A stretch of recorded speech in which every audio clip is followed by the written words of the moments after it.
নারী খাবো না, আমার কলেজাকে ছাড়া খেতে পারবো না। আমার কলেজা যে আমার হাতে ছাড়া খায় না রে। চল তুই দুলাভাই। জানিস ওখানে অন্ধকারে অনেক ভয় করে। দেখ না একাই অন্ধকারে আছে, সে আমি পারবো না ওকে ছাড়া যেতে। আল্লাহ আছে, তিনি সব কিছু দেখবে। এমন কথা আর বলিস না দুলাভাই। জানিস ওর না আগুনে অনেক ভয়। আর ওই জানোয়ারগুলো আমার কলেজের পুরা শরীর আগুনে পড়িয়েছে। আমার কলেজাকে অনেক কষ্ট দিছে। আমার কলেজের পবিত্র শরীরটা নষ্ট করে দিছে। বোনটা আমারও হয়। আমার কি হচ্ছে মনের ভিতর তা কি জানার চেষ্টা করেছিস একবারও? আমাকে কি সান্ত্বনা দিবে? আমাকে কি ভাইয়া আপু বলে ডাকবে? কার সাথে ফাজলামো করব আমি? কে আমাকে আদর করে দুষ্টামি করবে? আমার বোনটা যে আমার কলিজা ছিল রে দুলাভাই। তুই ওকে বলে দে না, ওকে ছাড়া যে ওর ভাইয়া আপু একটুও ভালো নাই। শামীম আর রাহি দুজনে দুজনকে জড়িয়ে ধরে কান্না করতে থাকলো।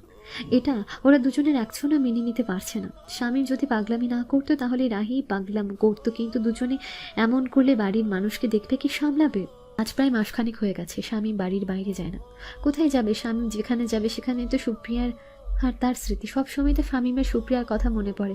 আগে কি কি করতো, কেমন করে চলতো, সব কিছুই মনে পড়ে। যাকে মন থেকে ভালোবাসা যায় তাকে মন থেকে সরানো যায় না। সত্যিকারের ভালোবাসাগুলোতে মিলনের চেয়ে বিচ্ছেদ বেশি। আর যে ভালোবাসাগুলোর মাঝে পাপ ছিল, খারাপি ছিল, নোংরামি ছিল, দেখবেন সেই ভালোবাসাগুলো পূর্ণতা পাবে। সত্যি ভালোবাসার কদর কেউ বোঝে না। একদিন রাতে শামীম ঘুমের মাঝে আছে, হঠাৎ তার কাছে সুপ্রিয়া চলে এলো। শামীমের হাত ধরে টেনে মেঘের উপরে দুজনে হাঁটতে থাকলো। সুপ্রিয়াকে দেখে মনে হচ্ছে যেন কোনো মেঘকন্যা এত সুন্দর হয়েছে যা বলে বোঝানো যাবে না। সুপ্রিয়া আর তার শামীম মেঘের পাহাড়ের উপর দুজনে পাশাপাশি বসলো। আর সুপ্রিয়া শামীমের কাঁধের উপর মাথা রাখলো। তুমি এভাবে কেন নিজেকে কষ্ট দিতেছো? কষ্ট না দিয়ে উপায় আছে? তুমি যে আমার কাছে নাই। কে বলল তোমার সুপ্রিয়া তোমার কাছে নেই? আমি তোমার আগেও ছিলাম, এখনো আছি। কই তোমাকে তো আমি পাই না। কিন্তু আমি তোমাকে পাই। এখান থেকে আমি তোমাকে প্রতিদিন দেখি। জানি তো আমার পাগলটা আমাকে কতটা ভালোবাসে। এই পাগল, এভাবে থাকলে হবে বলো? কি করব আমি, আর কি বা করার আছে আমার? তুমি যেমন আমাকে ছাড়া চলতে পারো না, ঠিক তেমনি আমিও তোমাকে ছাড়া চলতে পারি না।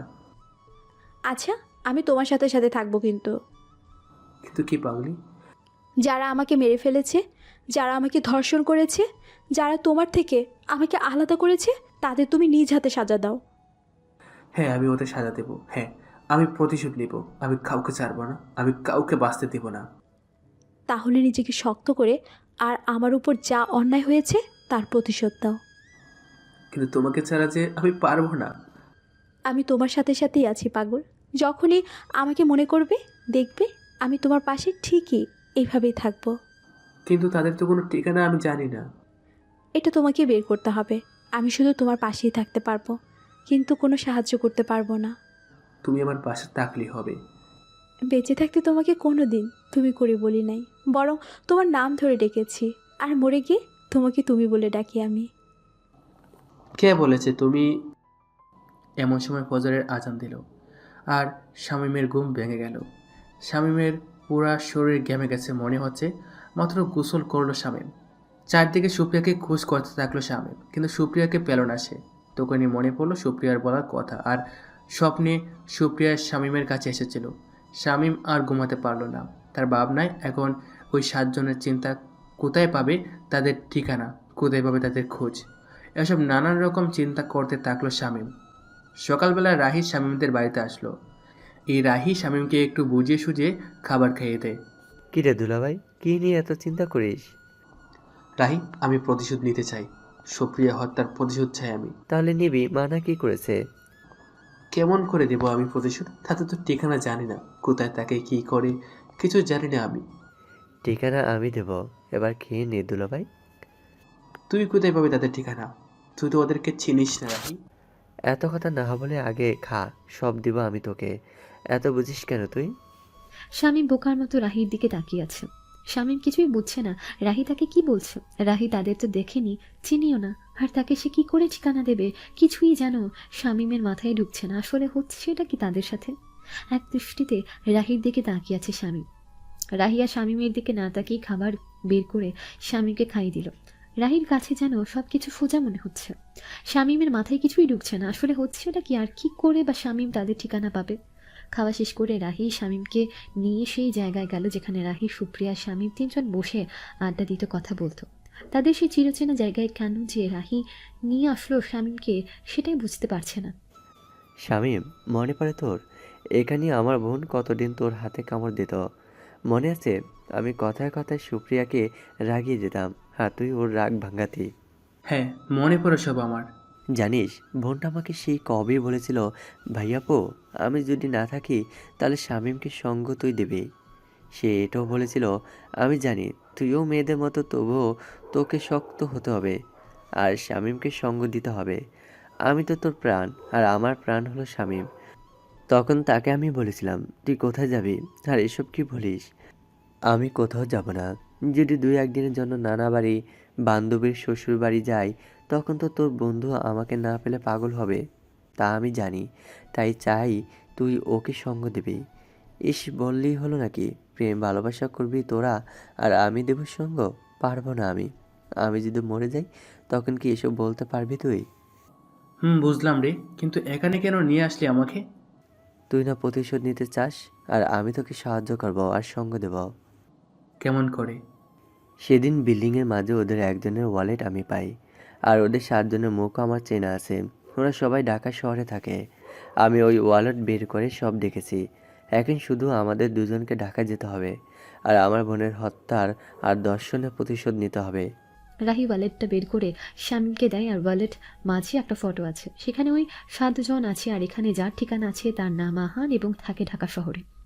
কিন্তু এই 7 জনের মাঝে আহানকে সেটাই তো জানে, তবুও এতটুকু ঠিকানা হলেই হবে, বাকিটা না হয়ে ঢাকা শহরে গিয়ে সব ঠিক করা যাবে।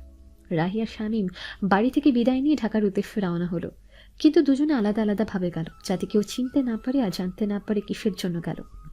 দুজনে এক জায়গায় ঢাকায় দেখা করবে। শামীম রংপুরে গিয়ে ট্রেনে উঠলো, আর রাহি নীলফামারীতে গিয়ে বাসে উঠলো। শুধু তাদের বাড়ির লোক জানে সুপ্রিয়াকে ভুলে থাকার জন্য দুজনে ঢাকা শহরে যাবে কাজ করার উদ্দেশ্যে। এলাকার কেউ কিছু জানো না, আর তারা বেরিয়ে পড়লো তাদের মিশন শেষ করার জন্য। দুজনেই ঢাকা কমলাপুর রেল স্টেশনে নামলো। তবে শামীম আগেই নেমেছে আর রাহি দেরি করে এসেছে।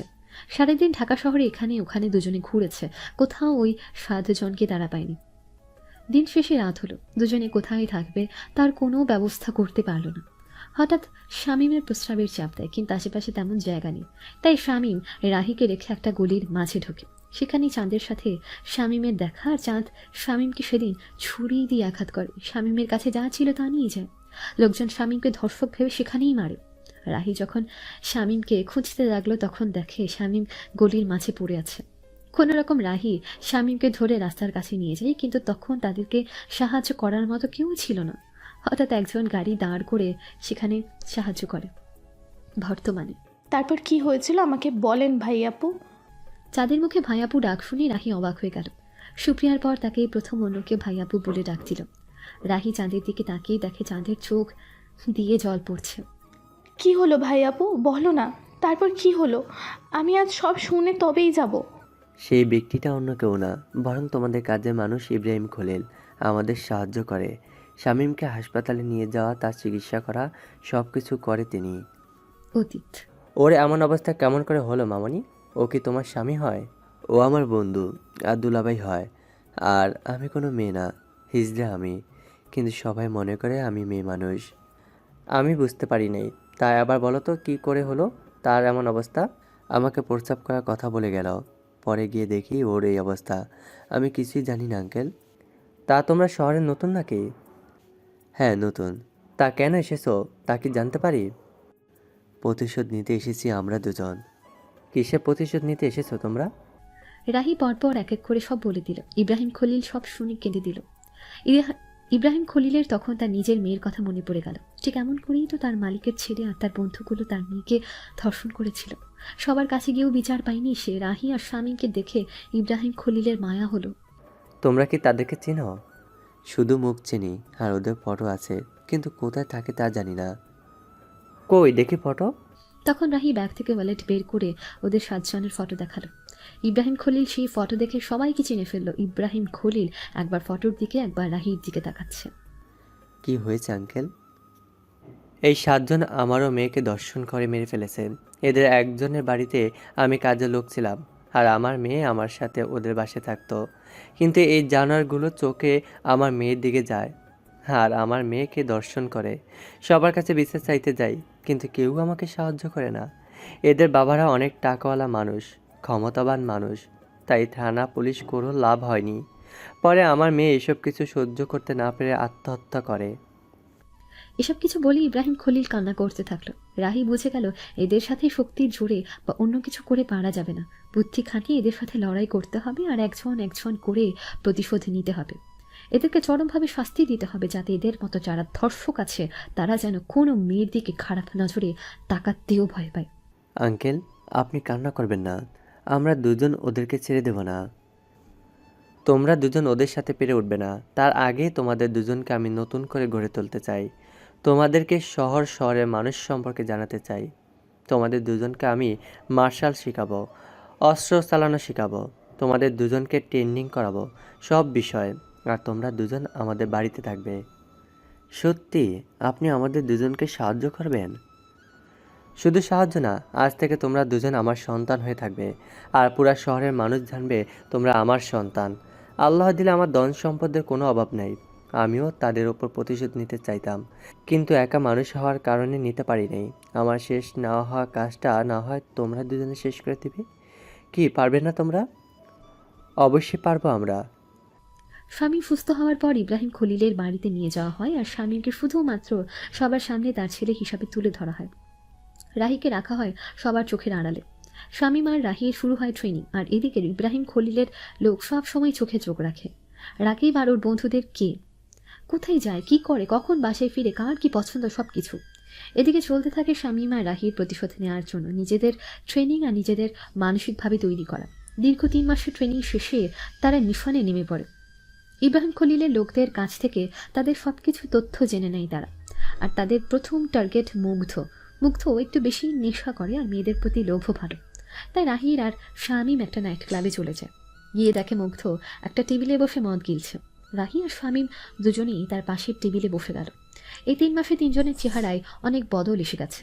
শামীম মুখে দাঁড়িয়ে রেখেছে, মাথার চুল স্পাইক করে রেখেছে। গ্রামের সাজ সজ্জা সব বাদ, এখন শহরি বাবু হয়ে গেছে। রাহিকে তো চেনাই যাচ্ছে না। আগে যতটুকু ছেলে বা হিজড়া মনে হতো, কিন্তু মেকআপ আর পোশাক তাকে বলিউডের নায়িকা বানিয়ে ফেলেছে। শামীমের চোখের ইশারায় রাহি কাজ শুরু করে দিল। তোমাকে ভালোবেসে জীবনে কি পেলাম আমি? না দিলে যৌন সুখ, না দিলে টাকা পয়সা, ভালোবাসা। পাবলিক প্লেসে কেউ এভাবে বলে?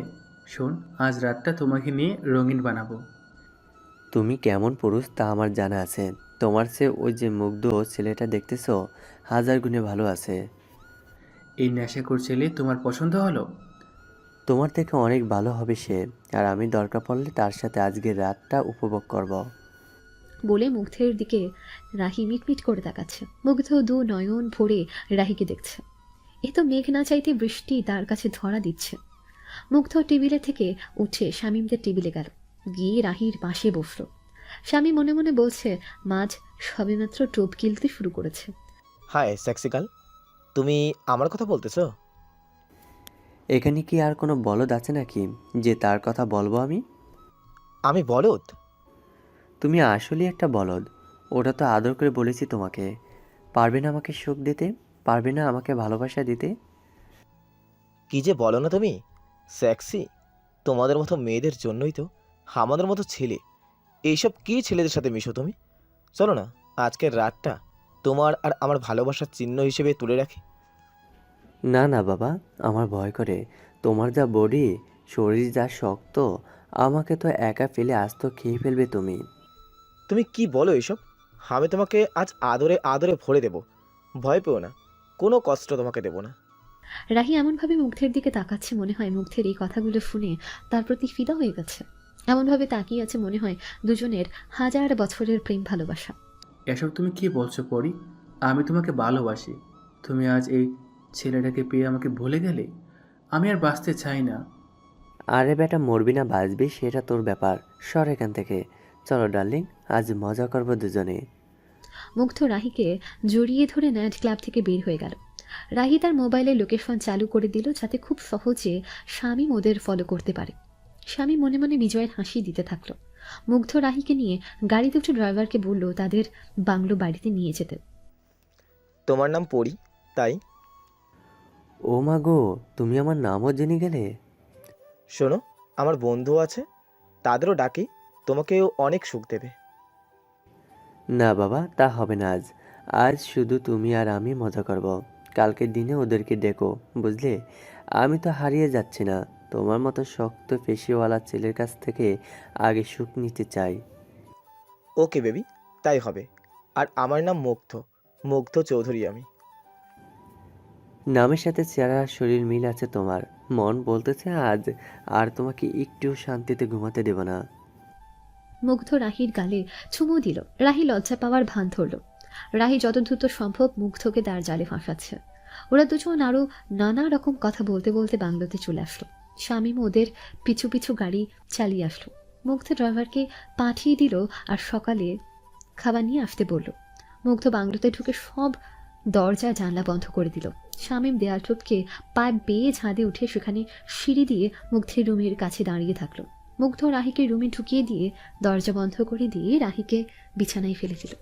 যেই না মুগ্ধ রাহিকে ধরতে যাবে, নো বেবি, এমন করে না।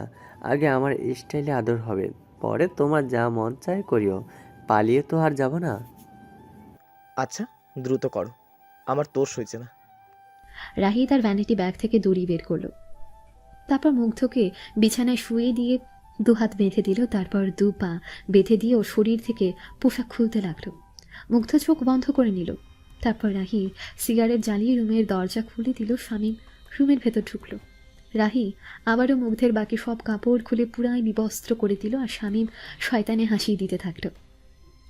শামীম রুমের ভেতরে ইজি চেয়ারে বসে ঝলতে লাগলো। রাহি খুশি মনে সিগারেট টানছে আর মনে মনে বলছে, আজ বুঝবি কষ্ট কাকে বলে। মুগ্ধ চোখ খুলে দেখে রাহি ওর বুকের উপর বসে সিগারেট টানছে আর তার পাশে শামীম ইজি চেয়ারে বসে আছে। কিন্তু শামীমকে তো সে ক্লাবে ছেড়ে এসেছে আর বাংলোতে আসার মতো কোনো জায়গা নেই, সব পথ ভেতর থেকে বন্ধ করা। এই ছেলেটা কখন এলো এখানে? আর ও কেন এই রুমে এসেছে? রিল্যাক্স মিস্টার, আমি বলতেছি সব। রাহি, তুই একটু বেচারাকে শেষবারের মতো প্রাণ ভরে নিঃশ্বাস নিতে দে। রাহি শামীমের কথা মতো মুগ্ধের বুক থেকে উঠে সাইডে বসলো আর দাঁত বের করে হাসতে লাগলো। মুগ্ধ ভয় পেয়ে গেল আর মুগ্ধের চোখে মুখে ভয়ের ছাপ স্পষ্ট। মনে পড়ে রংপুরের কথা? আমার চোখের সামনে আমার কলেজেকে ধর্ষণ করে মেরে ফেলেছিলি তোরা। কে কে কে তুই? যাকে ধরে রেখে যার হবু বউকে তোরা 7টা জানোয়ার মিলে পালাক্রমে দর্শন করেছিস, আমি সেই। তুই কিভাবে জানলি আমি এখানে? আর এ কে? পাপী পাপ করার সময় তার পাপের চিহ্ন রেখে যায়। আর আমি সেই দর্শিটা মেয়েটার আর ভাই আপু, মানে হিজড়া আমি। কি চাস তোরা আমার কাছে? তোর জীবনটা চাই আমরা। এবার মুগ্ধের হুঁশ ফিরে আসলো। ততক্ষণে বুঝতে পারলো ওর হাত পা বাঁধা। চিৎকার করলেও আওয়াজ রুমের বাইরে যাবে না, কারণ রুমটা সাউন্ড প্রুফ। আমাকে মেরো না, তোমরাও যা চাও সব দেবো তোমাদেরকে। টাকা পয়সা যা চাও তাই দেবো আমি। টাকা পয়সা লাগবে না আমার, প্রাণটাকে তুই ফিরিয়ে দে, তাহলে তোকে ছেড়ে দেবো কুত্থার বাচ্চা। শামীমের রাগ দেখে মুগ্ধ ভয় পেয়ে গেল। রাহির সাথে সাথে সিগারেটের আগুন ওর গোপনাঙ্গে লাগিয়ে দিল আর মুগ্ধ গলা কাটা মুরগির মতো ছটফট করতে থাকলো। রাহি ওর পুরা গোপন সিগারেট আগুন দিয়ে ফুরিয়ে দিল। শামীম একটা ছুরি আর একটা রামদা বের করলো। রাহি আরও সিগারেট জ্বালিয়ে ওর পেটের মাঝে লিখে দিবি ধর্ষক। শামীমের বলতে দেরি, কিন্তু রাহির কাজ শুরু করতে দেরি হলো না আর শামীম ছুরি দিয়ে মুগ্ধের পায়ের হাতের নখ তুলে ফেলা শুরু করলো। মুগ্ধ এত জোরে চিৎকার আর ছটফট করছে যা বলার বাইরে। আমাকে ছেড়ে দাও, আর কষ্ট দিও না, আমি আর সহ্য করতে পারতেছি না। নিশ্চয়ই আমার কলেজেটা এমন করে আর্তনাদ করেছিল, কিন্তু তোরা তো কেউ তার আর্তনাদ শুনিস নাই, তাহলে আমি শুনবো কেন?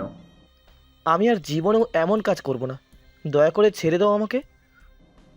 রাহিমণি, এবার একটু আগুন জ্বালিয়ে ওর মুখে দে, খুব চিৎকার করে শালা। রাহি আগুন জ্বালিয়ে মুগ্ধের মুখের ভেতরে ঢুকিয়ে দিল আর মুগ্ধের মুখটা পুড়ে গেল। তবু সে পানি পানি করতে লাগলো। রাহিমণি, এবার তোর নিউরন তাকে খাইয়ে দে। না না, এমনটা করো না। রাহি বাথরুমে গিয়ে মগে করে তার নিয়রনে এনে মুগ্ধের মুখে দিল। শামীম রামদা দিয়ে ওর গোপনাঙ্গ কেটে দিল। তারপর ওর চোখ দুটো ছুরি দিয়ে বের করে ফেলল। রাহি ওর শরীরে সিগারেটের আগুন দিতে থাকলো। পুরা রাত মুগ্ধের উপর পাশবিক নির্যাতন চালানোর পর রামদা দিয়ে মুগ্ধের গলা আলাদা করে ফেলল। তারপর দুজনে গোপনে সেখান থেকে বের হয়ে চলে গেল। সকালে মুগ্ধের ড্রাইভার বাংলোতে ঢুকে দেখে মুগ্ধের রক্ত মাখা লাশ বিছানাতে পড়ে আছে, আর তোর পেটে আগুনের ফোসকা পড়ে ধর্ষক লেখাটা বোঝা যাচ্ছে। ড্রাইভার সাথে সাথে ওর বাবাকে ফোন দিল। পুলিশ আসলো এবং মুগ্ধের বাকি বন্ধুগুলো আসলো। মুগ্ধের এমন অবস্থা দেখে তারা ভয় পেয়ে গেল। প্রত্যেকটা বেসরকারি টিভি চ্যানেলে খুনের কথা প্রচার করা হচ্ছে। মুগ্ধের লাশ দেখে দ্বিতীয়বার আর কেউ দেখতে চাচ্ছে না। এদিকে রাকিব এবং তার বাকি বন্ধুগুলো চিন্তায় পড়ে গেল। তারা বুঝে উঠতে পারছে না কে এই কাজটা করতে পারে, আর কে বা এমন নিপুণভাবে ধর্ষক লিখে গেল। রাকিবকে এই কাজটা করতে পারে? আমি তো নিজেও জানি না কে করলো এমন কাজ। রাকিব, এই কয় মাসে তো আমরা কাউকে ধর্ষণ করি নাই, তাহলে কে এই কাজ করবে? লাস্ট যেটা ধর্ষণ করেছে সেটা তো রংপুরে, আর শুনেছি যাকে ধর্ষণ করেছে সে গরিব ঘরের মেয়ে, তার কোনো ভাইও নাই। আর যে ছেলেটা ছিল সে তো একটা অটো চালক, সে তো এই কাজ করতে পারবে না। তাহলে কে করলো এমন? আমার মন বলতেছে এই শহরের কেউ হবে, আর সে মনে হয় মুগ্ধের বাবার শত্রু হবে। আমারও তাই মনে হয়। তোদের যাই মনে হোক না কেন, আমার কিন্তু ভীষণ ভয় করতেছে। ধুর বেটা, এসব ভয় বাদ দে। আজ আমার জন্মদিনের পার্টি আছে, সবাই আসবি, মজা করবো একসাথে। আজ আমাদের এক বন্ধু খুন হলো, আর তোরা পার্টি নিয়েছিস? যে গেছে সে আর ফিরে আসবে না, সুতরাং এসব না ভেবে পার্টির কথা ভাব তোরা। আর সন্ধ্যার সময় সবাই চলে আসবি। গেলাম। সবাই চলে গেল, কিন্তু মুগ্ধের খুনটা তারা কেউ মেনে নিতে পারছে না। এদিকে মিডিয়ার লোক পুলিশকে নানা রকম প্রশ্ন করতে থাকলো, আর পুলিশও অনুসন্ধান শুরু করে দিল কাল থেকে মুগ্ধের কি হয়েছে, কোথায় গিয়েছিল, কি করেছে, কে কে সাথে ছিল, সবকিছু। রাহিয়া শামীম খুন করে এসে শান্তিমতো বেঘরে ঘুমোচ্ছে। তারা আর কোনো কিছু ভাবতে পারছে না। তাদের মাথায় একটাই চিন্তা, সেটা হলো সুপ্রিয়ার ধর্ষণ এবং হত্যার প্রতিশোধ নিতে হবে। সন্ধ্যার দিকে ইব্রাহিম খলিলের ডাকে দুজনের ঘুম ভেঙে গেল। দুজন ফ্রেশ হয়ে কাপড় বদলিয়ে নিচে আসলো। আমাকে ডেকেছিলে আব্বা? হ্যাঁ, ডেকেছিলাম তোমাদেরকে আমি। একটা তথ্য আছে তোমাদের জন্য। কি তথ্য আব্বা?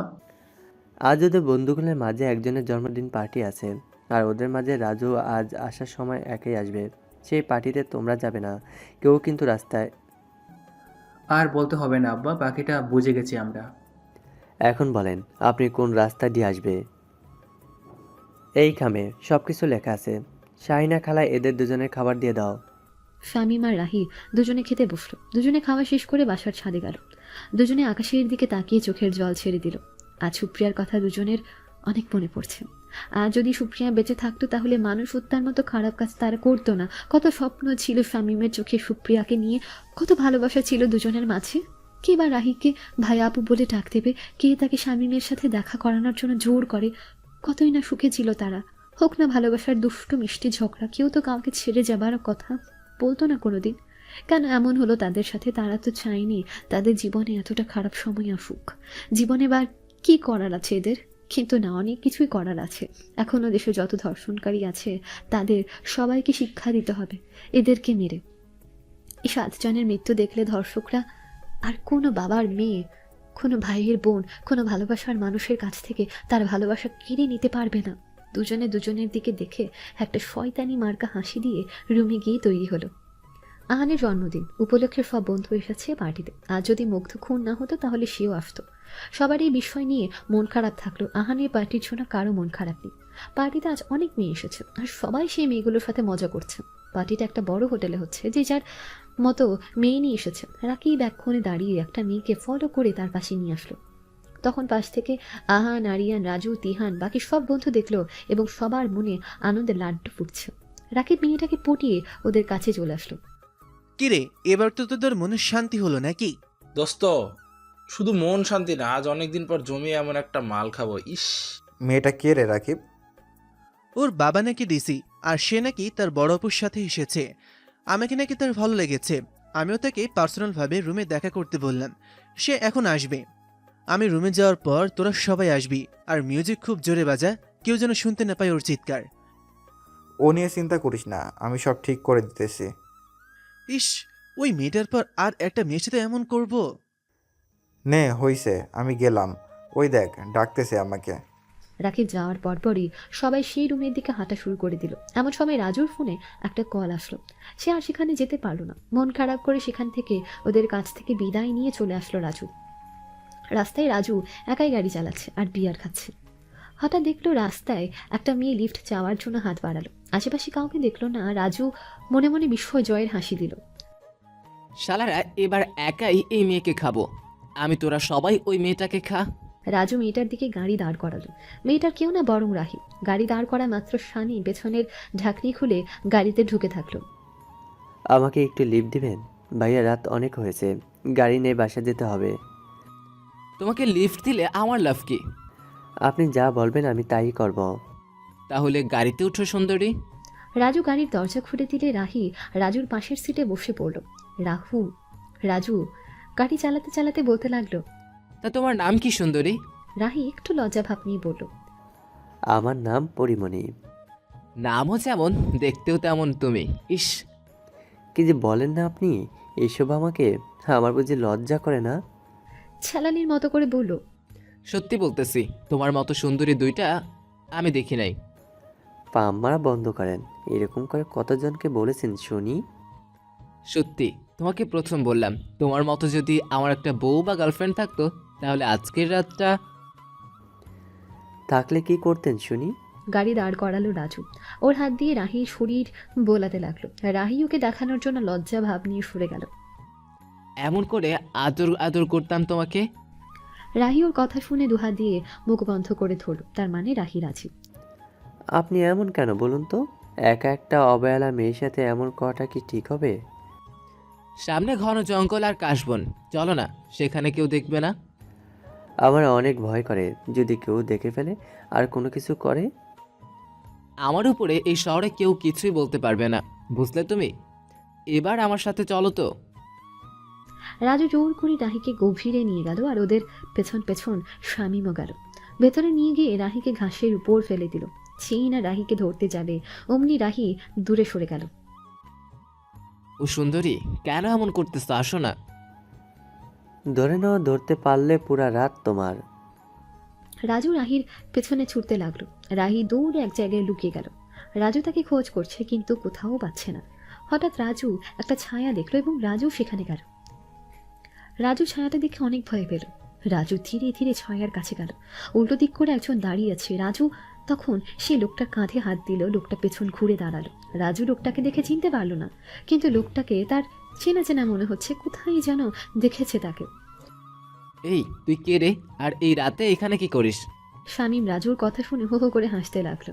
রাজু শামীমের হাসির মানে বুঝতে না পেরে আবারও জিজ্ঞেস করলো, এই তুই কি পাগল নাকি? এভাবে পাগলের মতো হাসতেছিস কেন? আজ তোর মৃত্যু হবে তার জন্য। শামীমের কথা শুনে রাজু কিছু ভয় পেয়ে গেল। তাছাড়া এই জায়গায় কাউকে মেরে ফেললেও কেউ দেখবে না। রাজু বুকে কিছুটা সাহস নিয়ে আবার বলছে, কে মরবে রে এখানে? আমাকে চিনিস তুই? মেরে একেবারে মাটি চাপা দিয়ে দিব তোকে। আবে থাম, ধীরে বল, কেউ শুনবে তো। কে শুনবে রে? কে আছে এখানে? আসলে তো কেউ নেই, তোকে মেরে ফেললেও তো কেউ দেখবে না। আচ্ছা চিৎকার করতো, কেউ শুনে নাকি? ওই, চিনিস না আমাকে তুই? আমার চেয়ে তোকে আর কেউ ভালো চিনে না। আমাকে চিনিস তুই? দেখ তো এই জ্যোৎস্না রাতে আমাকে চিনতে পারিস কিনা। রাজু এবার সত্যি অনেক ভয় পেল এবং শামীমের পা থেকে মাথা পর্যন্ত ভালো করে দেখতে থাকলো। শামীমকে দেখে রাজুর চেনা চেনা মনে হচ্ছে, তাই রাজু আবারও শামীমকে জিজ্ঞেস করলো, কে তুই? আমি রংপুরের সেই ছেলে শামীম, যার চোখের সামনে তার হবু বউকে ধর্ষণ করেছিলি। মনে পড়ছে নাকি আবারও সব মনে করে দিতে হবে? তুই এখানে কেমন করে এলি? আর তুই এমন স্মার্ট হলে কি করে? আর আমার কাছে কি চাস তুই? তোর ঝান্টা লাগবে আমার। শামীম পিঠের পেছন থেকে লম্বা তলোয়ারটা বের করে সামনে নিয়ে আসলো। রাজু সেটা দেখে ভয়ে দৌড়াতে লাগলো। রাজু যেদিকে দৌড়ে যায় আবারও তার সামনে শামীম পড়ে যায়। আর রাজু একবার ডান দিকে তো একবার বাঁ দিকে, একবার সামনে তো একবার পেছনে, যেদিকে যায় সেদিকে শুধু শামীম ওর সামনে চলে আসে। রাজু দৌড়াতে দৌড়াতে আরও গভীরে চলে যায়। সেখানে একটা গাছের নিচে বসে জোরে জোরে শ্বাস নিতে থাকে। এদিকে রাহি রাজুকে মারার সব সরঞ্জাম তৈরি করে ফেলে। শামীম গিয়ে রাজুকে সেই গাছের সাথে বেঁধে ফেলে। রাহি সব কিছু নিয়ে সেখানে চলে আসে। রাজু রাহিকে দেখে বলে, তুমি এসেছো পড়ি, প্লিজ আমাকে বাঁচাও এই শয়তানটার হাত থেকে। রাহি রাজুর কথা শুনে একবার শামীমের দিকে একবার রাজুর দিকে তাকিয়ে মুচকি মুচকি হাসতে থাকে। রাজু রাহির এমন হাসি দেখে অবাক হয়ে রাহির দিকে তাকিয়ে থাকে। জান, খুব কষ্ট হচ্ছে তাই না? আর অনেক অবাকও হচ্ছ আমার হাসি দেখে। মানে কি বলতে চাও? আবে হালায়, ও কি বলবে? আমি বলি শোন, তোকে এখানে ফাঁদে ফেলে নিয়ে আসা হয়েছে, আর তুই যাকে মেয়ে মনে করছিস সে হলো হিজড়া, আর যাকে দর্শন করেছিস এর বোন সে জানোয়ারের বাচ্চা। কি এত বড় অভিনয়! তোদের দুজনের একজনকেও ছাড়বো না আমি। ওহ জানু, বেঁচে থাকলে না ছাড়া পাবে। দেখো না কি হয় তোমার সাথে। আয় হায়, কই কি ছেড়ে দেওয়ার জন্য? এখানে নিয়ে এসেছিস নাকি ছেড়ে দেওয়ার জন্য? হ্যাঁ, কি করবি তোরা? এই রাহি সব কিছু বার করে বাবুকে সব দেখাও তো। রাহি এক এক করে সব বাহির করলো, মানে অটো ঠিক করার সব সরঞ্জাম এবং গ্যাস লাইট, মানে যা দিয়ে গ্যাস ভরা হয় সেখানে বাতির মতো সিস্টেম করে আগুন জ্বালালেও জ্বলতে থাকবে, নিভবে না। রাজু সব ঠিক দেখে ভয় পেয়ে গেল। রাজু বাঁচাও বাঁচাও বলে চিৎকার করতে লাগলো। রাহি আর শামীম শয়তানি হাসি দিতে থাকলো। রাজুর ভয়ে গলা শুকিয়ে গেল। রাহি এবার প্লাস দিয়ে রাজুর একটা গাল খুব জোরে টেনে ধরলো, আর রাজু আহ আহ করে চিৎকার করতে থাকলো। শামীম রাজুর সব পোশাক খুলে ফেলে দিল। রাহি আর শামীমের সামনে এখন রাজু পুরাই উলঙ্গ অবস্থায় আছে। এবার বল্টু টাইট দেওয়া অস্ত্র দিয়ে রাজুর শরীর টানা শুরু করে দিল। রাহি প্লাস দিয়ে রাজুর গোপনাঙ্গ চেপে টানাটানি করলো। রাজু প্রাণপণ চিৎকার করছে, শামীম আর রাহি শয়তানি হেসেই যাচ্ছে। এই রাহি শোন না, বাবুর কষ্টটা দূর করার জন্য বাবুর জিহ্বাটা কেড়ে ফেলো না। শামীম রাজুর মুখ চেপে ধরলো, আর রাহি রাজুর জিহ্বার মাথাটা কেটে দিল। রাজু কথা বলতে পারছে না, শুধু গোঙাচ্ছে। শামীম এবার রাহিকে সিগারেট ধরিয়ে দিল। দুলাভাই, এই শালাকে কি ওই শালার মতো আগুন লাগিয়ে দিব? বলতে হবে নাকি জানেমান? রাহি রাজুর পুরো শরীরের মাঝে আগুন লাগিয়ে দিল। রাজু মৃত্যু যন্ত্রণায় ছটফট করতে লাগলো। দুলাভাই, আবার কি করব? এবার গ্যাস দিয়ে ওর পেটের মাঝে ধর্ষক লিখে দাও শোনা। যদি সহ্য করতে না পারে, মানে ফুটো হয়ে যায়? আরে বাহ, সুন্দর বলেছিস তো, তাই কর। পুরোটার জন্য ধর্ষক লেখা সুন্দর করে হয়। রাহি এবার গ্যাস আগুন দিয়ে রাহির পেটের মাঝে বড় করে ধর্ষক লিখে দিল। আগুন যেখানে লেগেছে সেখানেই রাজুর মাংস সরে গেছে। রাজুর প্রায় মরে যাওয়ার অবস্থা, নিজের পেটের সবকিছু নিজেই দেখতে পারছে। শামীম আকাশের দিকে তাকিয়ে বলছে, ওই কলিজা, দেখতে পারছো তুমি? যারা তোমাকে খুব কষ্ট দিয়ে মেরেছিল তাদের একজনকে ঠিক তার চেয়েও বেশি মৃত্যু যন্ত্রণা দিয়ে মারতেছে। তুমি খুশি হয়েছো নাকি আরো কষ্ট দিব ওকে?